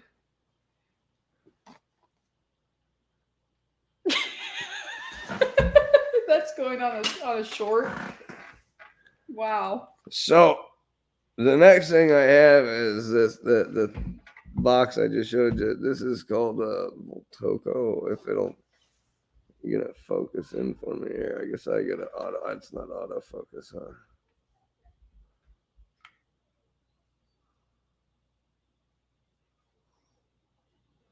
So this thing goes up your nose. And if you're laying on the ground, somebody that's close by can administer this to you. Ooh, blurry. Very blurry. Yeah, that's making me feel drunk. I'm making me feel drunk. What is happening? Must be going the wrong way. Here, let's try this. The other direction. All right, I made it. I'm back. Back from Mars. It's sort of like an Arcan sort of idea, very much so. It was weird. I don't know. You said you weren't a fan of it. It didn't stop my seizure. And then I had a seizure again the next, like two of them the next day. I don't remember, but maybe. Yeah, that didn't stop me from having any seizures myself. Well, the way the doctor explained it was like you're supposed to administer it like right before you have the seizure. Like if you administer it during the seizure, it won't work. And I don't know if I just like didn't put it far enough up your nose, or if it just didn't like it just I don't know. It just seemed like it didn't work. But I don't know. Other people might have had good experiences with it, so I don't want to knock it, but because it's definitely like a good option if you're in public or just maybe somebody who doesn't like the thought of a suppository.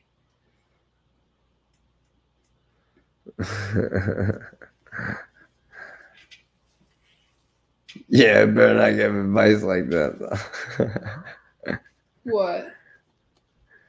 Turn your dial. Oh. Well, once it's set, it's locked. Yeah. You can't move it. Yeah, I think you would break the thing if you were to try and give yourself more or something. Well, they only put much in. I don't know. I just toss them in the trash after I'm done with them. I'm not sure if that's the correct way to go about it, but it says just throw them away, so that's what I do. Yeah, fantastic. Well, luckily, that doesn't look good either. Let's try a little more. I apologize. I'm trying to not look like the biggest blur in earth. There we go. That's better. So, at this point, there's devices. And the devices are getting more and more advanced every day. I mean, honestly, Thank God for technology. Yeah, I mean, it's a lot of times I'm like, man, I really hate how far things have come along. but I can't always stand with everything, but this is one of those ones where I'm glad certain ones like these exist. Yeah, thank you. Appreciate that. You don't even necessarily have to have a different smart device than you already have. If you already have one of those smart watches, I mean, that can be all it takes. It can be as simple as downloading another app and paying for a service. And a lot of the things that are on the market currently actually already have the potential to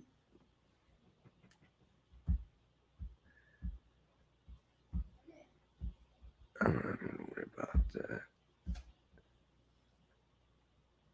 Let me see here. Get halfway through my sentence. There's Somebody said they'd like to drop a link for their friend's channel.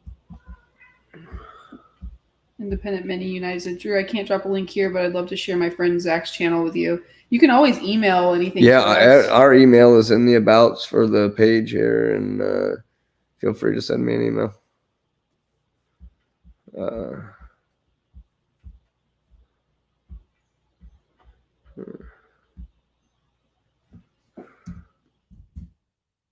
Yeah, the email is just for the show. So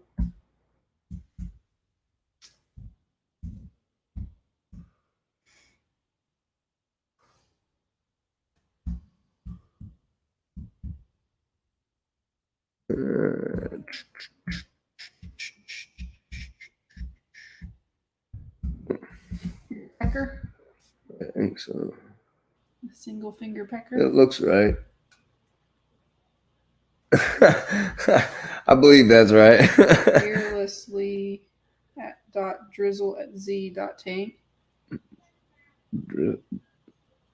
Drizzles. Drizzles. tAnK. Oh, It's okay. just I've made it a Z. Yeah, I understand. I was just making sure you meant to put that.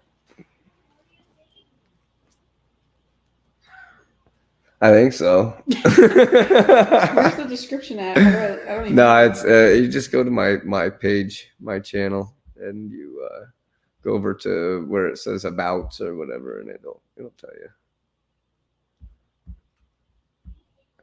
So back to it.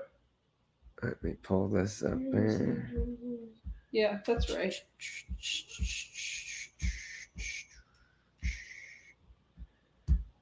Okay, so this page that I came across earlier, I was looking for something specifically, which was more of a who can help you pay for this stuff.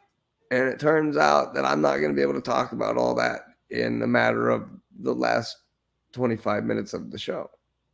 There's absolutely positively no chance. And so I'm presuming that I'm going to have to cover this next week, which will be episode 15. So that's pretty neat. You can go over if you need to. What's that? You can take more time if you need to. Oh, okay. Well, I'm not so worried. It's going to take all night if that was the case, and I'm going to try and keep it Okay. to the normal amount. 2 hours is already probably enough to bore people to death, so might as well not be too zealous. Don't we go till 8? Yeah, we go till 8, so we got another half hour here. I thought you made it seem like you were stopping right now. No. I got another pile of stuff to blab on about, but there's epilepsy monitors. There's different types of them. This was a webpage I came across earlier, and it was very what's the word I'm looking for? They're not layman's, but like it's like a good abstract of like Like an outline. Good outline, good abstract of what these epilepsy monitors are, what they do, and I will definitely let me copy. Oop.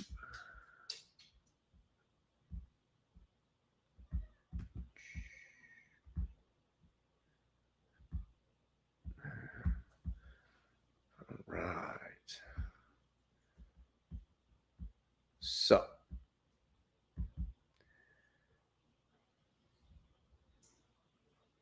what are epilepsy monitors? I mean, exactly what they sound like. Just things that notify you, others, emergency services, the emergency alert places, there's all kinds of different places that you can alert with these devices. Um,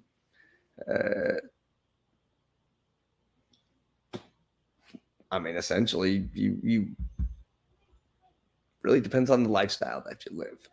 You can't make a decision based off of, this one will work for my all around device.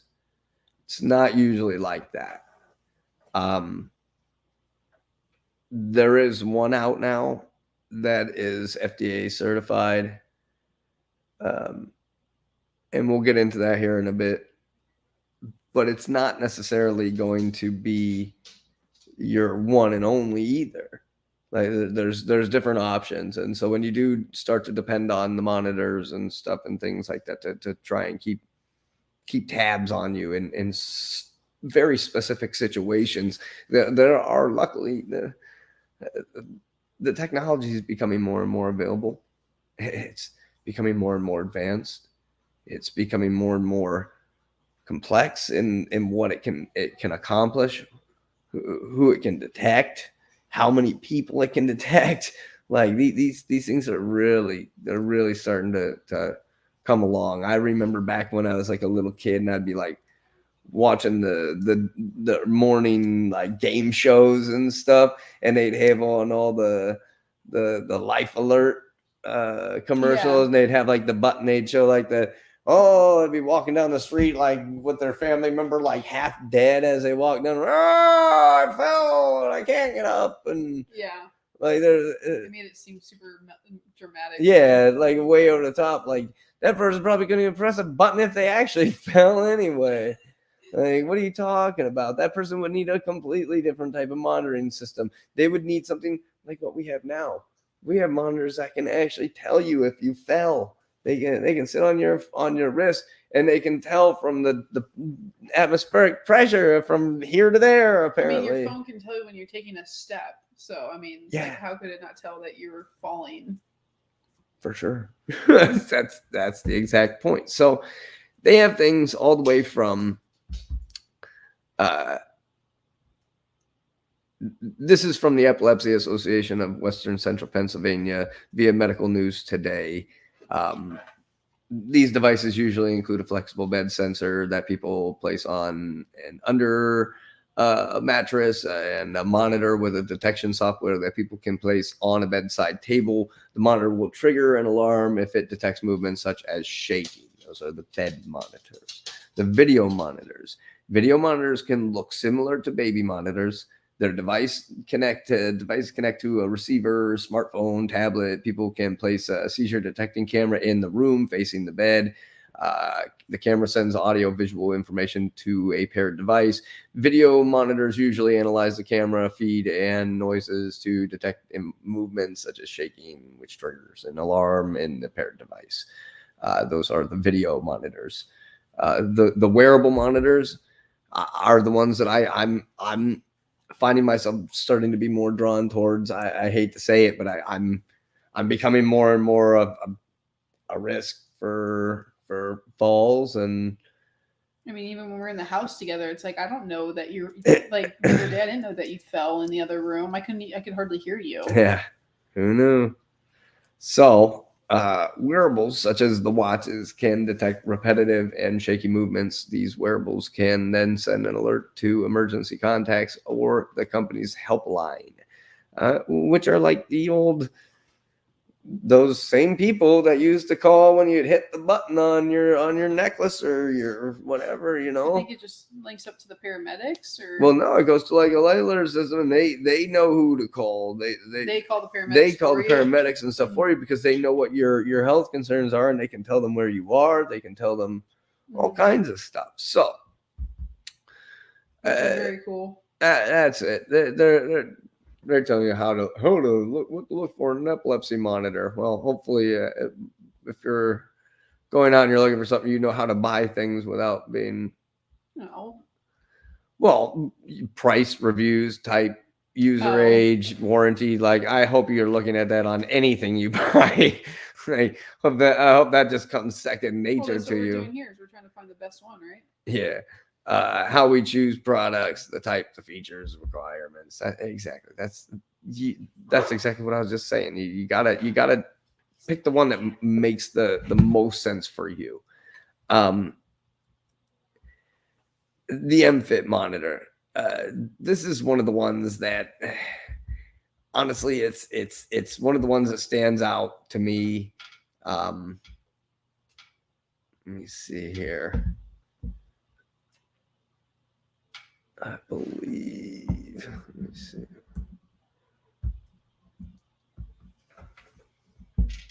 Yes.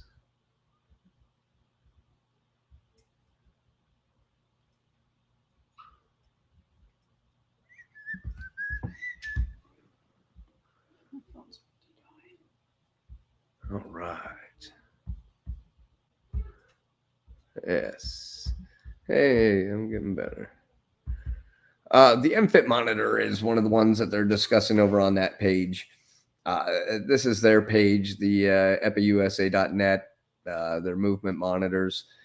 These are the ones that literally something goes underneath your mattress. You lay on top of it.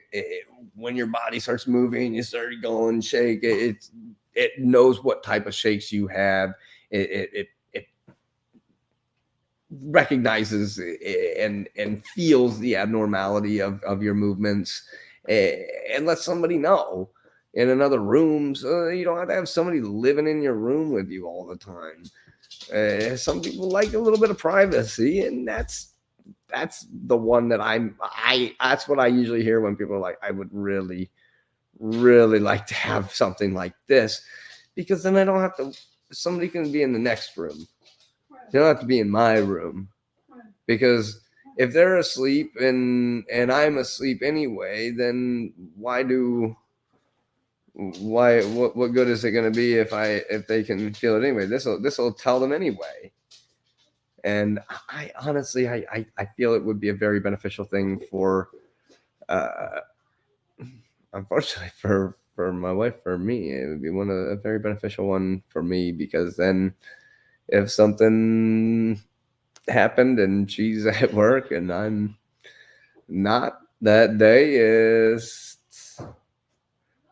let her know. I mean, it's one of the ones I've kind of been looking at. The let's see, I'll go back over to this one. So the MFit, basically that little monitor thing sits up on the wall, or you put it on your counter or something. They say they cost $594 at the time of publishing, so who knows what it is like you today. said, is that like what the hospital uses? Yeah, those are similar to what they use, but the ones they use are way more complex. This is one for like that you can get at your house. This is one you can buy. It's not like, is it a helmet? Like, what is it? No, it's a look. It's it goes underneath your. Of course, I just clicked off that page. Let me. Sorry, I walked out of the room for a second. Well, then you're gonna have to go back. But no, I'm just kidding. Watch it, buddy. Don't forget. So there's the picture of it all. So that monitor sits up somewhere, and then it has another. It detects when this thing starts to move underneath the mattress. Like you put it between the mattress and the coils. The box spring and the mattress. Yeah, yeah. is when it starts to feel vibration, it detects and tells somebody. So then you don't necessarily have to have somebody in the room with you. So if you're out in another room working remotely, All right, we're breaking up then. See you now. See ya. I don't need you anymore. I got my vibrating mat. Oh my God. I don't think that's what it does. I think I'm the vibrating part. Exactly. I don't know. It was a bad joke. Sorry. I'm good for that. Wow. My wife. It's my wife. If you can't find the humor in things, then I mean, come on. All right, did I? Okay, so I went back off. It's my coping mechanism. All right, I think I'm back on this one. All right, I did it. Woohoo. Fantastic. So the MFit monitor, the movement monitors, those are convenience. It's just a convenience for somebody that wants a little bit more privacy. Not everybody likes to have a nurse or somebody sitting there.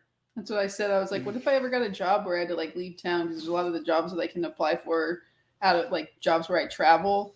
And I was like, it would be funny because I just hire a nurse and what do they just do is sit there and stare at you while you sleep all morning? like honestly, like is that a thing? Like for real, I'm might as well live in an old folks home at that point. I gotta have 24-hour observation. It feels like at this point.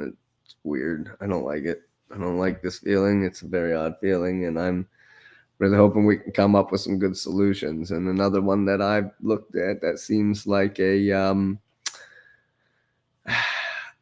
seems like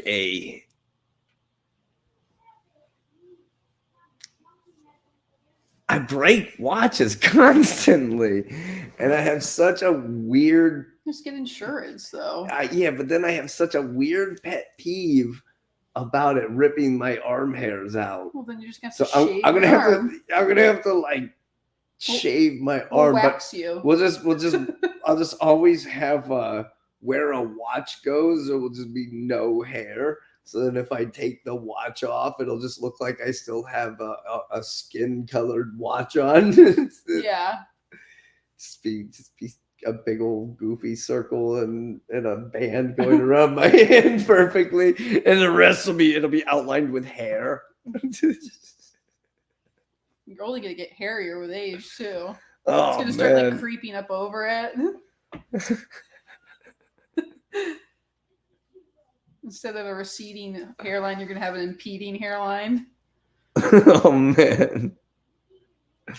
I keep saying it's falling off my head and landing everywhere else. I don't know. The life of an old guy, I guess. An early aging. Apparently, there's a lot of products out there that actually grow your hair back. Hey, you hush. I mean, my mom said it too just now. So. Hey, at least you're not 52 for the third year in a row, like Steve. Right. I wish my life would just. Well, I take a forgot pause. how old I was, and I actually really cannot remember how old I am. You're 37. Am I? Yeah. I was born in just turned- 86. Yeah, we're three plus years apart, but I just turned 34, so you're 37. Huh. That's why That don't sound right. Why? I don't know. That's Don't why they mind keep us around, La, so we can remind them of how old they really are. Right? I mean, I do the same thing occasionally. I'll be like, "How old am I?" I'm like, "Oh yeah, I'm this old." Huh. I'm truly unsure. All right. The funny thing is, like, I don't feel any different than Terrible. being in my 20s. Like, not much has changed other than my outlook on life. Right? So, well, yeah, let me get back to this before my brain breaks. The Empatica embrace is what the other reason I chose this page in particular to bring up, because a lot of the information that's on this particular link is things we've covered in other episodes. We've gone far more in depth than what they're talking about here. Like I said, this is a good abstract, good layman's lineup of different information. but they talk about this, and from their research, I mean, they went out and they researched, they checked with different health organizations and different patients and stuff like that, and they did real studies. And the Embrace 2 is an FDA cleared watch that is suitable for adults and children.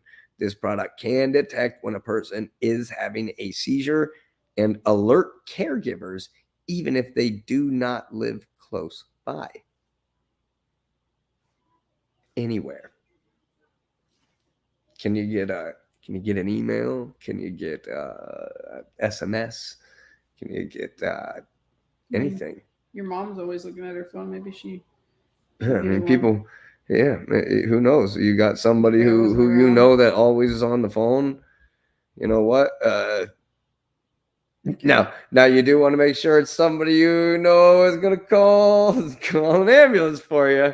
You don't want to be somebody who's gonna later on down the road be an enemy, and you go, oh no, they're having a seizure. Oh no, heck with them. Yeah.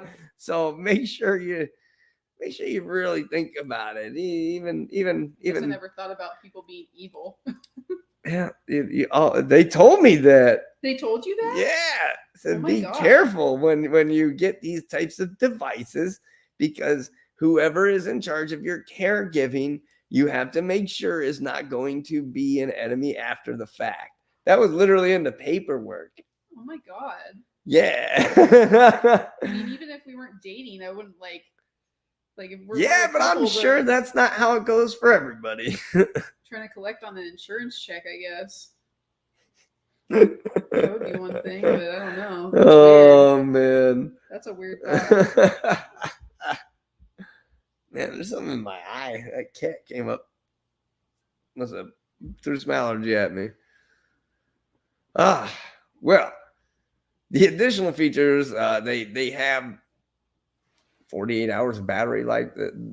These aren't like your smartwatch style. These are really just,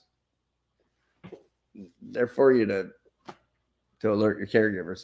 They're for epilepsy. They're made specifically for something. Yeah, they work with Android devices and stuff. I don't know. It's weird to me. I'm not a.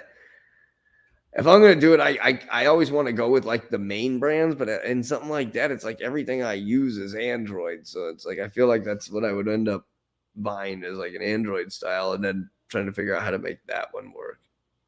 The worst part is the Huawei ones are the coolest looking ones. All the other ones look dumb. The med page, irregular sleep movement detection. These is this the one that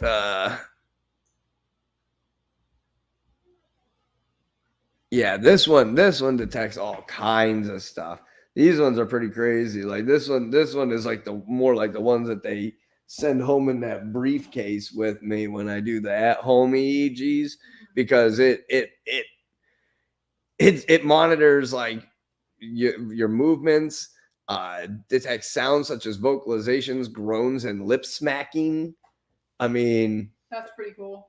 That's intense. Because you do that before you have a seizure. Yeah, I sure do. Grind my teeth, busting so many of my teeth ends off now. That's the first sign. I used to have those canines. I used to have big old pointy vampire looking canines. Now I got like flat. They look like the rest of my dang teeth.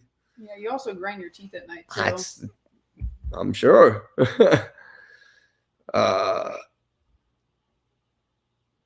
And this is one of those video monitors. Stone Gator's in the chat. She says, "Hey, hey, good to see you." Wow, one of the cats must have just pooped because it stinks. Oh my God. Let's see here. Where the heck is it? No, it's funny. They have their opinions on what they believe are the best ones for each type of medical emergency and stuff of that nature, like the alert different bracelets. The medical news today, after after they did it, and they They do made a their list. they do researches and polls and stuff based off people who are patients and stuff like that. And so this is like the one they found was the best for basic alert was Metaband. The best for medical records was Universal Medical Data Elite. I don't know who any of these are, and so I'm not endorsing any of them by any means. Well, that's kind of cool. The medical records one, I can understand that because that's a big problem. I mean, I know my mom has a problem with that with my grandmother because she changes hospitals so frequently and her medical records don't follow her. So they'll end up prescribing her medications that she's allergic to, like Ativan. Like she's allergic to Ativan, and the one time they prescribed her that at the hospital. So well, that's why the alert bracelets are so important because here I didn't say it here. Why? Because you don't know. You don't know what type of seizure somebody's having. You don't know. You just don't know. If somebody's just having a focal onset seizure, you know, partial seizure, starting one part of the brain, they might just come right back to it. Not really know how impaired they actually were, just know that it happened. I know about those. Generalized onset, have tonic-clonics, absence, atonic seizures, just kind of go blank. And then there's all kinds of unknown reasons. There's so many reasons that people have seizures. It could be their first time, and now you're trying to guess. So having health bracelets that let somebody know, we discussed it just recently, just because of this. It's so important for people who show up that are in the medical emergency services to understand who they're showing up and who they're giving treatment to. It's a big deal. It's a big deal, and this could be it's just as simple as putting something on your wrist. So we covered all that. I think that's these are one of the ones I wanted. I'm going to make sure this is all still blowing up right there. Yep. Okay. So the alert epilepsy. This is just these exist. You can see these all over the place. Different rubber bracelets. They sell them things at like gas stations for every type of what do you charity. Like they're for everything. For what everything. would Jesus do? I mean, all of them, you know. And then you get your ones with your medical records. They have ones that literally see that thing slides in and out of that little rubber thing underneath, and it tells them on a USB card, a little 2 gig USB slides into your thing and has all your medical records. Has all your medical records right there on it, and it's waterproof because it goes into that little satchel thing, goes in, and then you stick the would be opened end, but now is folded over and closed. You slide that into the other side. Now it's like triple rubbered over, and then that side comes in, and they're basically waterproof. That's cool. Yeah, I mean they really are nice. They're really cool. So you're still supposed to take them off, like when you get in the water and stuff. Like you're not supposed to swim with them or like take showers and stuff. But like if you're walking around and all of a sudden it starts to rain or something, it's not going to be the end of your medical records. Yeah. You know. So I don't know. And look, $45.95. That's not that bad. I think it says stuff on the insides of them as well. I like this one, but it's I like the color, but I would hate to have that on my wrist. I'd want to wear it inside out. I'd just wear the blue on the outside and just have the writing on the inside. It would be kind of weird to just have it exposed all the time because that can be like. I mean, people judge the crap out of me for this. So I mean, it might be an open conversation started for people that also have epilepsy to be like, "Oh, you have seizures? I have seizures too," or something, you know. But you might not always want to have that conversation in public in certain circumstances, like the grocery store and stuff. Yeah, it's a little revealing. the caregiver button. They actually, I reached out to them today about their caregiver button. They said that's really more of a Medical if you alert. fall, you can hit it and it can take care of you in that scenario. And I believe they said that they had one that if you fall, it can tell somebody, but it doesn't. It's not like one of those the epilepsy alert ones or anything like that. Yeah, it's basic. Yep. So the Bay Alarm medical watches, those apparently that's what they claim is the one that it holds a 4G LTE SIM card. So that means you can like get ones that are like a smartwatch style. Yeah. I don't want that much going on my wrist. Honestly, seems like too much for me. I still worry that I'm gonna break it. Like I said, you get an insurance policy then. I think it sounds awesome, and I wish you had one. So I like it would this. give me peace of mind. What does it say? That one says diabetes, insulin pump, blood thinner, allergic to penicillin. But that's just like a basic band that doesn't rip your arm hairs out. Exactly. $42. 42. Yeah. It's a little pricey. I don't know. Custom made. Looks right. I guess custom always costs a few extra dollars. Well, we don't need to continue on with that. Yeah. Because that's what we're here for. That Lucky says, I have a service dog. You imagine how many medical questions I get asked. Yeah, that's why you didn't want a dog, because you don't like the stigma. But I don't know. Laura can smell when I'm about to have a seizure. Why do I need a dog? No. I'm not a dog. I'm not saying you're a dog, but I have a scent and it's easily smelled.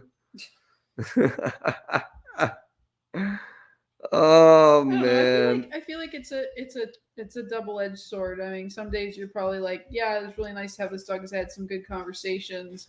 But then other days you're like, I wish people would stop asking me questions. You know? I just want to be alone with my dog. That's why I have her or him. I guess Leo's a boy. Bark for me, Lola. Oh wait, she's a kitty. Meow.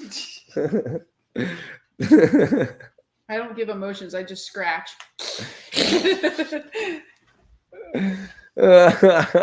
I go up and pee on things. Yeah, you can get a lot of questions from people, like very like I don't think they even realize. Like I think it's just natural curiosity that they want to ask you questions. Like when they see you with a service dog or they see you with something, you know what I mean, that identifies you in that way. But I feel like sometimes it's like I have prepared like responses to them. Like I don't disclose my medical information to strangers. You know what I mean? Like you have to kind of like have something that kind of puts them back in their place and makes them realize that they don't get to ask those questions. Like I'm not coming up to them and being like, so how was your last doctor's appointment? You know what I mean? Like, what do you have going on with you? You know, like it's very like it's natural to be inquisitive, you know what I mean, to ask questions of others and to like have that conversation, but it's also very invasive and you have to have like answers that you're prepared to answer in a certain way where you can kind of put people in their place and be like, no, that's not okay. Like that, I don't discuss my medical information publicly like that, you know. Right. You have to have that already, like you look, and no one tells you that. Everybody's too presumptuous. You're alerted to that. Like, you know, the doctor's not like, yeah, don't worry. Now you'll be asked a lot of medical questions from random strangers. So this is what you should say. Like nobody tells you that. nobody warned you about that portion of it. No, just like they didn't tell you about, you know what I mean, like certain like emergency medications and stuff. And it's like that's why I think a show like this is so important, is because we are sharing those things that other people aren't telling you, that even the medical professionals are not telling you. Yeah, for sure. That's the goal of the show, is just trying to get anecdotal information out, because you know there are a lot of things that nobody even explained to me as a caregiver, and It's like with the Yeah, medication. we spend years looking for this information, and I hope that there's some doctors out there and some people out there that have gotten lucky and found those doctors right off the bat that help them find this information that we're finding now. But I mean, we spent years. I've literally gone in and said things to doctors, and they argue with me, and they're wrong, and then they have to admit it, and instead of admitting it, they just treat me like crap after that, and it's very weird. It's just they're angry that you ask all the right questions, basically. They just Well, 'cause want me you're to more sit back and take knowledgeable. meds. They just want me to take pills and here, take these pills and you'll be fine. Like it hasn't worked yet, and I'm not gonna keep walking down the same path and into destruction of my own body to To bring them a bonus? Really? help them make money. Like exactly. That's what it comes down to. They're not doing it Well, for really. I mean, I don't know. There's a lot of doctors out there. They've been You trained. can't That is their generalize training. anybody. It's never fair to generalize anybody, anything, Drew has, anywhere. let's just But- say Drew has a very nice physician's assistant that he sees right now Yeah, here she's locally, awesome. and Yeah. she's very caring and not like other doctors that we see. And I'll be very disappointed if she ever leaves the practice because she cares. She honestly cares when she talks to us on the phone. She asks the right questions. She wants to know information, and she admits when she doesn't understand certain things. And that's all we can, that's all we can say at this point is like, we're trying. Yeah. And she knows that Drew doesn't want to take meds, and she supports his decisions no matter good or bad, or if she even kind of disagrees. I know she wishes he would be on meds, and some days I wish he would be on medications too, but I can't force, you can bring a horse to water, but you can't force it to drink sort of situation. Like eventually he's going to have to come to terms with things on his own. And, maybe it's not today, but it's kind of like the situation is going to get worse before it's going to get better. And that's kind of where we're at right now, is like they're kind of just waiting for it to get worse because it just seems like it's going down that path. Like it's not getting better. And for most epileptics, it doesn't get better over time. Some people it does. Some people have a couple seizures, and they never have another seizure again. And, applause to those people. But, for most people, it's not the case. And then unfortunately with age, our body breaks down anyway. So if you're taking a medication that's causing damage to other organs in your body, then that's not helpful either. But once again, it comes back to, do the benefits outweigh the risks? Sometimes people do need to be on a medication. And that's important to understand, is that, if there is a medication out there and it's helping you and it has minimal side effects, good for you. That is great. I think that's amazing if people are on a med and it's controlling their seizures and they have minimal side effects from it, I mean, that's all we can ask.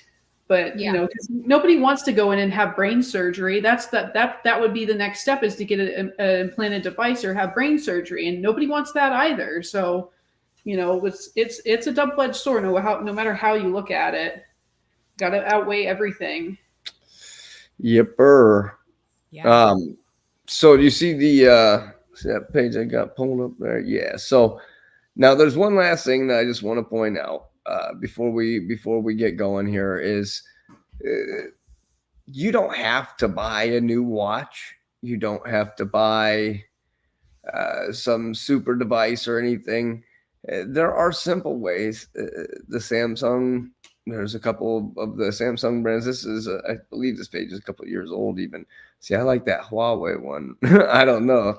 That was like the coolest looking one. And this black one, I don't mind that black one either. That one looks pretty good. Definitely still have to shave your arm hair. Yeah. I didn't like those types of watches. I had like a Roxy Quicksilver watch when I was a kid that was like that. It would pull my arm hairs out. I'm not a very hairy person, but I never liked it. Yeah. So they have different apps. This is my Medic Watch app. It's a different one of the programs out there. These are the watches that work with their program. That's the thing, is you now you got to go look and make sure you can find a watch that matches the program that matches yours. But they work. They do something. They do in fact do something. And that's really the key. I would imagine. Hey, I see that. Actually, I can. Here, how about this? Those watches and stuff, they take a lot of the guesswork out. And I've talked to many people in the different rooms, and what the confirmation is that it gives them peace of mind. I've talked to a lot of parents that they have these for their children. The children would be having seizures, and it would alert the parent, like, hey, my kid is at the playground up the road. They're having a seizure.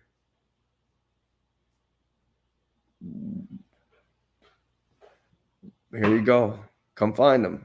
Do you need us to call the ambulance? Are you close enough to get to them? That's a beautiful peace of mind.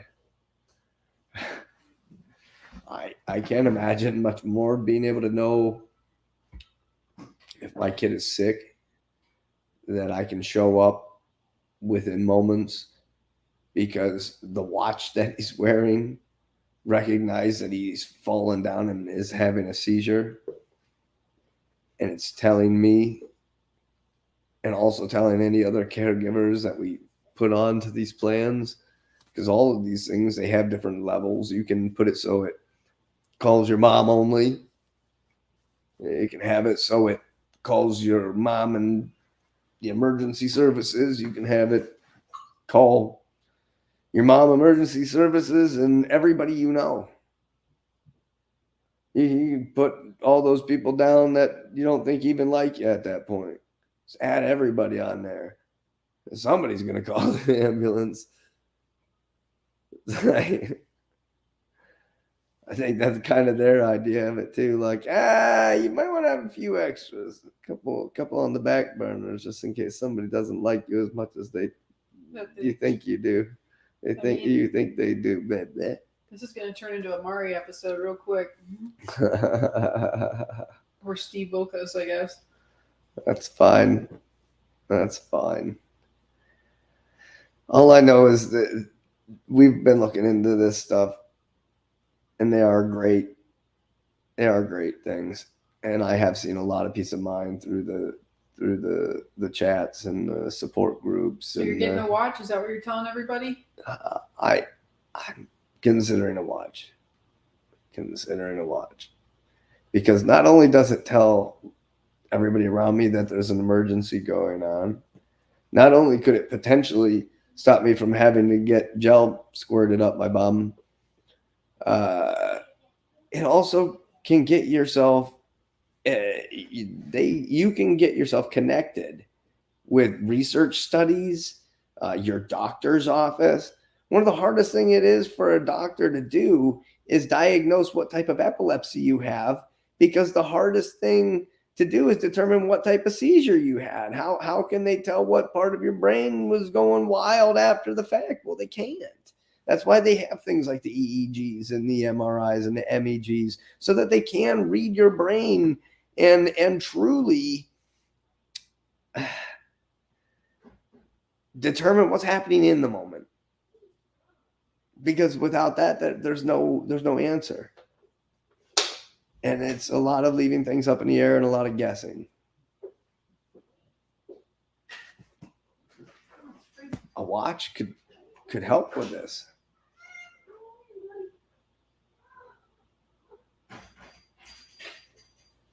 Well, you can make me one.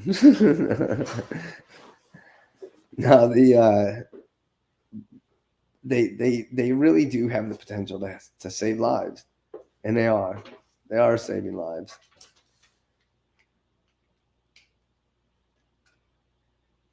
I really hope that it can be something that'll be beneficial for me. After everything I've looked into, I mean, it really feels like something that could be of help, on top of all the other fun stuff that we have to do and use during emergencies. All the gels and nose squirts and under tongue tinctures and tried everything. Tried everything. I mean, they just came out with that Voltoco this past year, so Yeah, what was that one that started with an E that I took not that long ago that I took it and then immediately had like seizures the next day? This Oh, the Xcopri? Xcopri. It doesn't That's start not. with It starts an E. with an It starts with an X. X. Xcopri. Xcopri. Xcopri. I was thinking EX, like grammatically or Yeah, it's something. underneath our sink still. You still have it. Apparently, it's a controlled substance, but I guess we'll be controlling it under my sink. Mhm. So it finds So its many- way yeah. finds its way back over to the Pharmacy. to the give back. Yeah, It's that other crate here in a couple days. that would be a good thing, is to like gather up all the All those medications. gross, spoiled meds that have found their way to the backs of cabinets and covered in Yeah. water and I don't think they'll be saving anybody. You need 11 subs to your channel. Oh, that's lucky. That dog. was me. I wrote it on Wait. his thing on accident because if I write into the StreamYard, if I type in there, then it goes through as Drew. And I was like, oops. right. Yeah, I'm only 11 subs away from being 1,000. Sweet, that's awesome. I know. I'll tell my mom and people I know in my family that have YouTube accounts. I was gonna to tell them to say. sub too. I don't remember on my diamond page, but I know that the dRiZzle page on I don't have Facebook any more Gmails. is like I accepted from a couple of really odd accounts, overseas accounts at one point, and then now it's just like I got like so many followers, it's insane. I'm like, oh my god, who is following me and why? You could post the ones over there. And I don't know, it's weird. And then they try to send me all kinds of stuff like the bots that come into the chats and stuff. It's so funny. Oh I don't boy. know. Sure, I'm getting hacked every moment of my life. Yeah. But regardless, I think we are going to call it for the evening. I hope we could get some information out there that's helpful to some people, because some people think that they're just supposed to sit there and deal with that until the ambulance gets there. And guess what? You don't have to. You just have to bug your doctor. You have to go bug your doctor, because I'm not a doctor. I can't get it for you, and I wouldn't try. But if you go and you talk to your doctor, you'll be in a much better position. Have a good night. Get it. Good to see you.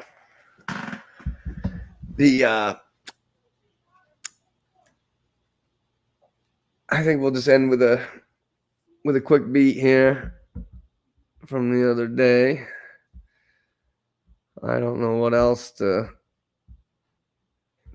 play. Hopefully it sounds all right from my computer. I know the other day when we tried to do a share of music from mine, it made a mockery of it. She got fixed the other day, so all the kitties are fixed now. They're all now Fixed. now ready. Oh, that's so good. You Yeah. must be Yes. so relieved. Oh my Oh, god. thank God, yes. It's like night and day. Oh my god. It's like a Their fixed attitudes switch. are so much better. They're so sweet now, and they stop trying to do things with their sister, and oh my god, it's so much more peaceful. So much more Oh. peaceful. I can imagine. Yeah. They were going nuts, and I mean, I was desperate. And I honestly thought the Frankie peeing on my stuff everywhere was never going to stop. I'm like, this is just going to be forever. But he stopped. So I told you. Oh, I God. told you. yeah, he stopped marking. So thank God. Oh It boy. was just your stuff. No, it was every- mostly my stuff. A lot of my shoes and yeah, one of the guitar cases and blankets, blankets. Yeah, sleeping bag. Yeah, and then like you have to get enzyme spray to be able to really get the smell out. Yep. Yeah, my mom actually worked for a company called Nature's Miracle, and that's what I've been using. It works really well. Yeah, that stuff is enzyme. It has enzymes in it that break that down. So yeah, you just literally pour it on whatever, and you can use it as a spray. But you just pour it on any, like if you have clothing or something, you let it dry. You don't try to like. I mean, you can get some of the excess urine off, but then you just pour it onto the whatever saturated, and then you just let it dry. It works. It really does, and it gets the smell out. That's good. Yeah. So we're P3 over here. Steve said the raping has ended. Yes, it has. Finally. Yeah. Thank God. Of the cats. We're talking about cats. Yeah, we can sleep peacefully at night now. They still get a little rowdy at nighttime, though. They're awful. Mm-hmm. They're awful.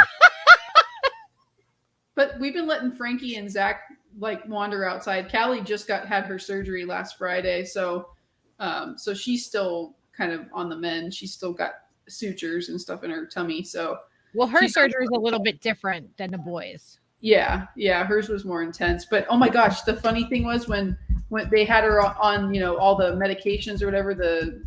I guess they had her on probably been morphine or something similar to morphine. Well, she had like the opposite reaction. It's supposed to make them calm down and sleep. Well, she did not sleep. She went nuts late at night and started doing she got hyperactive from it and started flipping out and doing cartwheels and oh my God. Yeah, so they kept telling me, you got to keep them calm and make sure they don't jump on top of things. I'm like, how am I supposed to keep this cat calm? It won't stop doing cartwheels. I don't know what they were hoping for, but it wasn't going to happen at all. I was like, adverse reactions happen in cats too.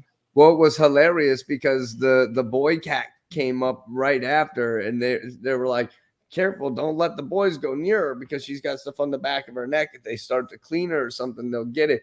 They weren't trying to clean her. Those were addict cats. They were trying to get to that stuff. They had it the week before because they had just got fixed, and that's what they got too, was that stuff on the back of their neck. Yeah, they were playing in the water dish, sticking themselves inside of the water dish. It's like a wide bowl water dish, and they were playing in it and splashing the water everywhere. It was hilarious. It was so funny.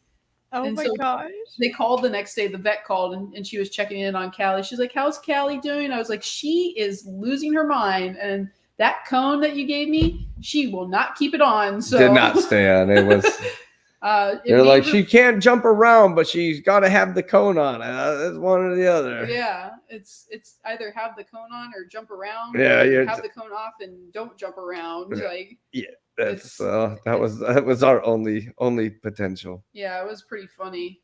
Oh my God. Anyway, I'm glad it's over though. I mean, yeah, that part of it, Yeah, they're gonna have a good life now. They'll have a good long kitty life, kitty lives. All right, well, I'm gonna play this out. Thank you guys. I appreciate everybody who stopped in. I think I see some falling out right now. Hey, no. That's not a cat hair in your eye. That's not a cat hair. Yeah, I'm looking at my cat hair toupee. Coming next episode. We love you, Drew.